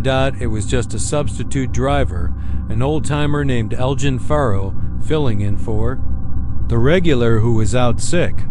He took a wrong turn on the morning route and tried to cut across the back roads. 10 minutes late, then 20, and then the radio chatter stopped. They found the bus just before noon, parked half on and half off. The Dead Acre. The engine was cold. The doors were open, but there was no one inside. No Elgin, no kids, no footprints in the dust. Not even inside the bus. Just silence. Sheriff McClure called in the state boys, and they sent a pair of investigators from Austin. They walked the whole field, scanned it with ground radar, even flew a chopper overhead. But the footage never showed anything but that same eerie patchwork dirt. One of the agents, Reyes, his name was, went in alone to take a soil sample. Didn't come back. His partner waited 15 minutes, called out on the radio. Static. They found his sampling kit and both boots a few feet in. Nothing else. After that, the government shut the place down. Posted signs, strung fences. Some said they buried sensors underground. Others said they tried burning it, digging it up, even paving it with concrete, but nothing stuck. The land stayed, the same blank, dry dead. Then came the fog that it wasn't like a weather thing. It didn't roll in on cold mornings or after the rain. It came at night, sudden and quiet, covering only the dead acre and the road beside it. White, thick, low. You could see it from town, just sitting there, pulsing like a living thing. That was when I started paying attention. My name's Caleb Mott. I was born in Mankins, raised here, left for Austin when I turned 20 and thought I knew something about the world. Turns out the city just makes you lonelier with better coffee. I came back after my brother died, took over his little print shop, helped take care of my nephew Mason, and I remember that field from when we were kids. We dared each other to run through it. None of us ever made it more than a few yards. Not because we were scared, not really. There was just this wrongness to it, like your body knew something your brain didn't. I remember feeling my feet sink in half an inch with every step, even though the ground looked dry, like it wanted to hold you. Last October, Mason went missing. He'd been staying with me for the weekend. His mom was visiting friends in Waco. I dropped him off at school Friday morning, picked him up in the afternoon. We played video games, ordered pizza, talked about college. He wanted to leave Mankins, get into engineering, build rockets or something. Saturday morning, he was gone. I called everyone, his mom, his friends, the sheriff. We searched the neighborhood, then the woods, then the school. Then someone mentioned seeing a kid walking near the fence at dawn. Near the field. I went out there with a flashlight and a baseball bat. Climbed the fence and stepped onto the land. It felt warmed out, like something beneath the surface was breathing, slow and heavy. My boots didn't leave prints. The fog hadn't come yet, but the sun was wrong low, red, and too still, like the sky had forgotten how to move. I called out his name, again and again. Then I saw him, or I thought I did. Just a shape, maybe 30 feet ahead. A boy standing still, facing away from me. Same height, same dark hoodie Mason always wore. I ran, but with every step, the figure didn't get closer. It faded, thinned out, like smoke in reverse. When I reached the spot, there was nothing there. No footprints, no warmth, only silence, and something else. The ground pulsed beneath me, not shaking, beating, like a massive heart buried deep below. I could feel it through the solace of my boots. I dropped to one knee and pressed my hand to the dirt. It was soft. Too soft. It gave just an inch, then another, and I swear to God, I felt fingers brush mine from below. I ran, didn't stop until I got home. That night, the fog came again. It crept to the edge of town, thicker than ever, and didn't leave until dawn. The fence around the field was gone, not torn, not broken, gone. People started dreaming about it. The preacher said it was hell's mouth. The librarian said it was some ancient sinkhole swallowing time. Kids said it showed you your worst fear, then gave you a reason to walk in. I stopped sleeping. Then, last week, I heard Mason's voice, clear as day, outside my bedroom window. "Uncle Caleb," he said, "I'm cold." I ran outside. Nothing. But the voice came again, from the east. From the field, I don't remember getting in my truck. I just remember driving. The road was empty. The fog waited. I parked at the edge and walked in. There was light, somehow soft and golden, like sunrise underwater. The fog wrapped around me, but I kept walking. The ground felt soft, warm, forgiving. Then I saw them, shapes, dozens, maybe hundreds, all standing still. People, men, women, children. Their skin shimmered like wet paper. Their eyes were hollow, but wide, like they were watching. One of them looked like my brother. Another looked like Reyes, the missing agent. Another Mason. He stood just a few feet ahead, lips parted like he was breathing my name. But something was wrong. He didn't move, didn't blink, and his feet weren't touching the ground. They were sinking. Slowly. I lunged for him. The fog shrieked. Not wind, not storm. A voice, dozens of them, maybe more, screaming, whispering, chanting. Some begged, some laughed, some wept. I grabbed Mason's arm. It was cold, soft, wrong, like touching a wax figure half melted in the sun. He whispered, "It won't let go." I tried to pull him, but the ground pulled harder. It didn't suck, it held. Like hands made of clay, fingers wrapping around. Ankles, hips, waist. He sank another inch, then his mouth opened, and something else came out. A scream that wasn't his. Something old. Something vast.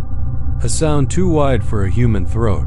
I let go. Ran. The ground chased me, softening, trembling, reaching. I stumbled out as the sun broke over the hill. The field behind me was empty. The fog was gone. And Mason. Mason never existed. No photos. No school records.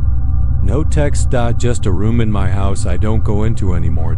And every night, when the wind dies and the sky turns that low, unnatural red, I hear the land beating. Still hungry. Still taking. Still waiting. They paved over the trail with clean concrete and a steel-reinforced welcome arch that said Medicine Mound Estates. The kind of suburban sprawl that comes not with fanfare, but with excavation permits, HOA bylaws, and a Starbucks in a prefab shed. They said it was just land, flat, empty, nothing sacred about a few knotted hills in the northeast corner of Hardman County. Just Texas dirt and stories best left to campfires and res kids with too much imagination. That was what the developer said in a press conference, his suit too tight for the wind that day, his voice too polished for the silence of the prairie.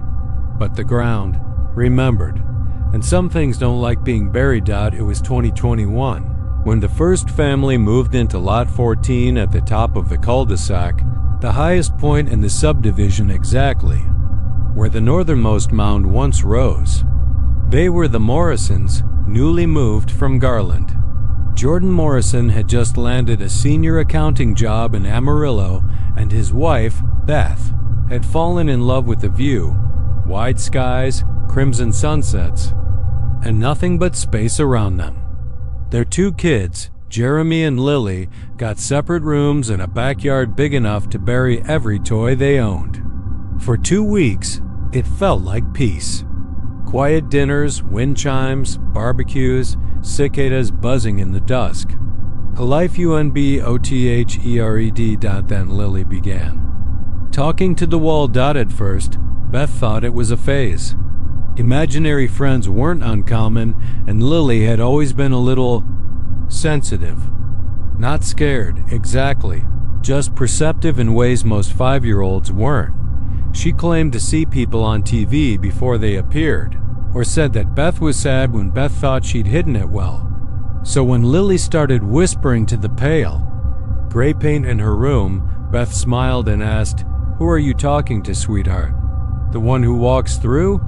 Beth thought it was cute, creepy, but cute, until the drywall began to crack. Jordan blamed poor insulation. He called the builders. They blamed temperature swings, offered patchwork and paint. By the end of October, the cracks had widened, spidering from the baseboards up toward the corners like something pressing from the inside. Beth started to wake in the night, always at the same time. 3:11 a.m., a strange pressure filled the house. Not sound more like the absence of it. The crickets stopped. The fan in the hallway fell silent. Even the hum of the refrigerator faded until the only thing she heard was the faint shuffle of feet, slow and dragging, moving across the living room floor below. Jordan never heard it. He slept hard, like a man guilty of nothing. Beth tried to believe it was stress. She started drinking tea before bed, took melatonin, tried podcasts. But the shuffle came again. And again, and one night, something passed through the bedroom wall, It didn't open a door. Didn't knock. Just entered. Beth was awake already. Sitting upright in bed, a scream locked behind her teeth. The figure was dark, darker than the shadows around it, with the outline of a human form, but wrong. Its limbs were too long. Its head tilted forward like the bones of its neck had forgotten how to hold it up. As it moved, it seemed to shimmer, not quite flickering, not quite solid, like heat waves rising from asphalt. It walked through the room, through her and out the opposite wall. The air smelled like scorched hair and copper. Beth wept, but not loudly. The kind of quiet sobbing you do when you're afraid noise might bring it back. She said nothing to Jordan, but Lily did. At breakfast, she looked at her mother and said, "He came to you last night." "He was looking." Beth dropped her mug.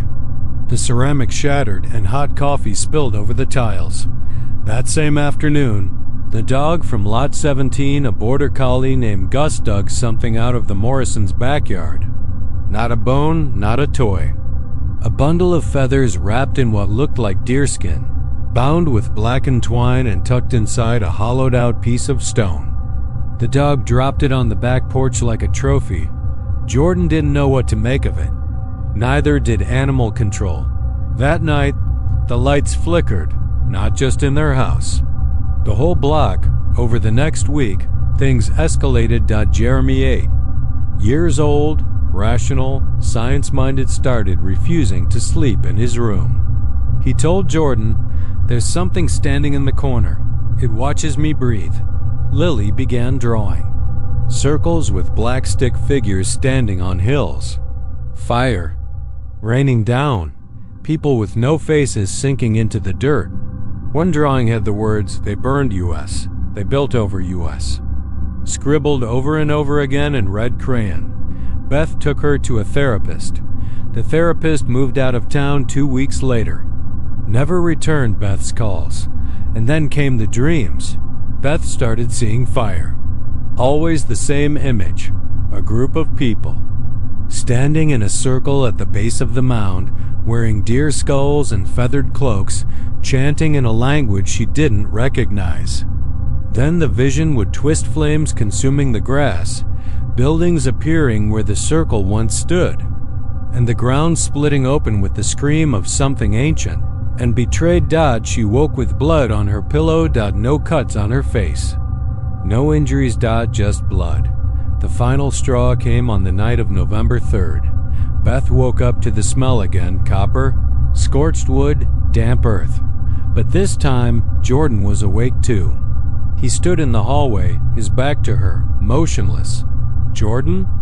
She whispered. He didn't move. She approached slowly. When she placed a hand on his shoulder, he turned. His eyes were gone. Black sockets where his eyes should be, and a mouth filled with dirt. Dirt that spilled over his lips as he tried to speak. She screamed, and in that blink, he collapsed. Eyes intact, confused, shaking. He had no memory of it. Beth packed the kids and left that morning. They moved in with her sister in Fort Worth. 3 weeks later, Jordan disappeared. He'd gone back to Medicine Mound Estates to retrieve their things. The sheriff found his truck idling in the driveway. Driver's door open. House untouched. No sign of him. The subdivision was shut down the following year. Too many complaints. Lawsuits. The developer vanished after an investigation revealed forged land permits and an untraceable LLC trail. The land sits empty now. Weeds have returned. The walls of the Morrisons' home stand hollow, their insides gutted by wind and sun. But at night, something still walks through them. Neighbors in nearby towns claim to see lights flickering on inside then off again. And if you stand quiet enough on a windless night, you can hear a low hum coming from beneath the earth. Not machines. Not Voices, but something older. A warning. They called it superstition. They were wrong. There's not much to Claret anymore, just a cracked road sign hanging off one chain and a rusted gas pump that hasn't ticked a number since Reagan was in office. The town sits somewhere between Dublin and Hico off Highway 6, but good luck finding it on any new map. Most folks assume it's just another ghost town, another dead dot swallowed by the Texas heat, but locals, what few are left, don't talk about Claret much. Not in detail anyway. They nod when you say the name, shift in their chairs, mumble something about hard times or how drought killed the soil. But they won't tell you about the crossroads. Not until you've already seen them. And by then, it's usually too late. I found Claret by accident. I was running from a busted marriage and a layoff that hit the same week. Took my Chevy, what was left of my pride, and figured I'd drive until the noise in my head went quiet. Late October, sun dipping behind dry oaks, I passed through Dublin and saw the sign. Just Claret in flaking white paint on a leaning post. I wasn't looking for anything special, maybe. Just a place to sleep in peace for once. I should have kept driving. The road narrowed the farther I went, cracked tar giving way to a dirt path that twisted like a rattlesnake in the brush. Tall. Grass on both sides, barbed wire fences leaning like drunkards in the dusk. That's when I saw the crossroads dot. It wasn't marked. No street names. Just one path splitting left and right with an old concrete post in the center. It looked like it might have been a mile marker once, but now the writing was worn off. Someone had tied two pieces of ribbon to it on the left, black on the right. Both faded, frayed by time and wind. I idled there for a minute. Dust drifted. Around the hood like smoke dot, then the post blinked dot. Not a trick of the light. Not my eyes playing games. A faint blue pulse came from deep inside the concrete, like something behind it had just opened one eye. Then it was gone. I told myself it was a reflection, heat shimmer maybe. I turned left. The road turned rough fast. Gravel popped under my tires, dust thick enough to choke out the rear view. I drove past 3 houses, all collapsed, one with a rocking chair still swaying on its front porch though no wind blew.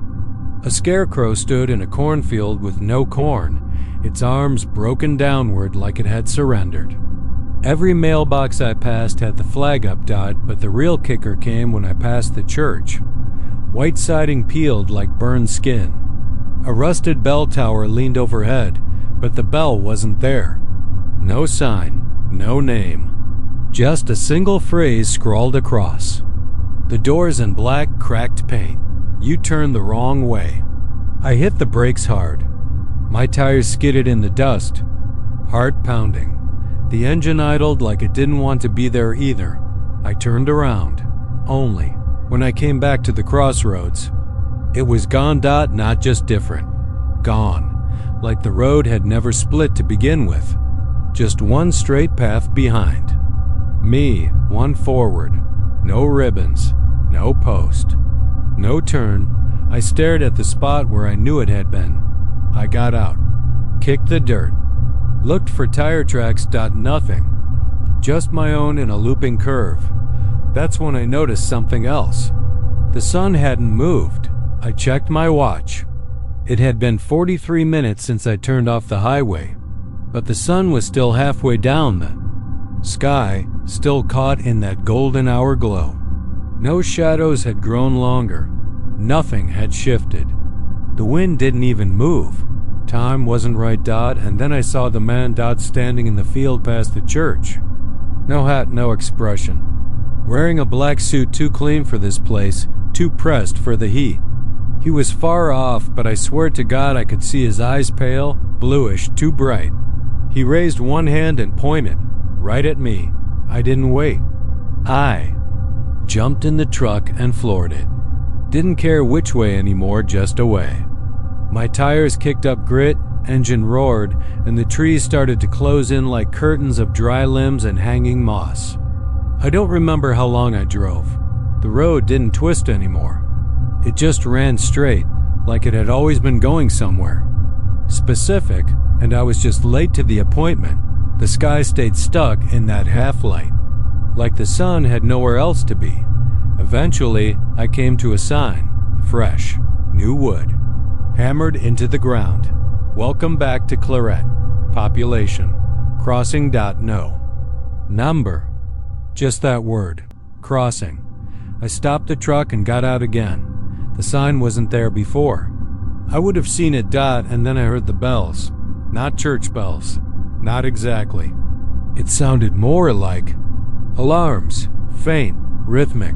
One long ring, one short. Then again. Far off but surrounding me, like they were bouncing off the trees. I tried to use my phone. No bars. Not even an error. Just a blank screen and a dead battery that had been full an hour ago. I turned around to get back in the truck. But the truck was gone. Gone. Like it had never been there. The road was bare. No tracks, no tire prints. Just dry dust and scattered mesquite pods. I spun in place, heart hammering. Yelled out, "What the hell is this?" No answer, until I heard the voice, not loud, not angry, just disappointed.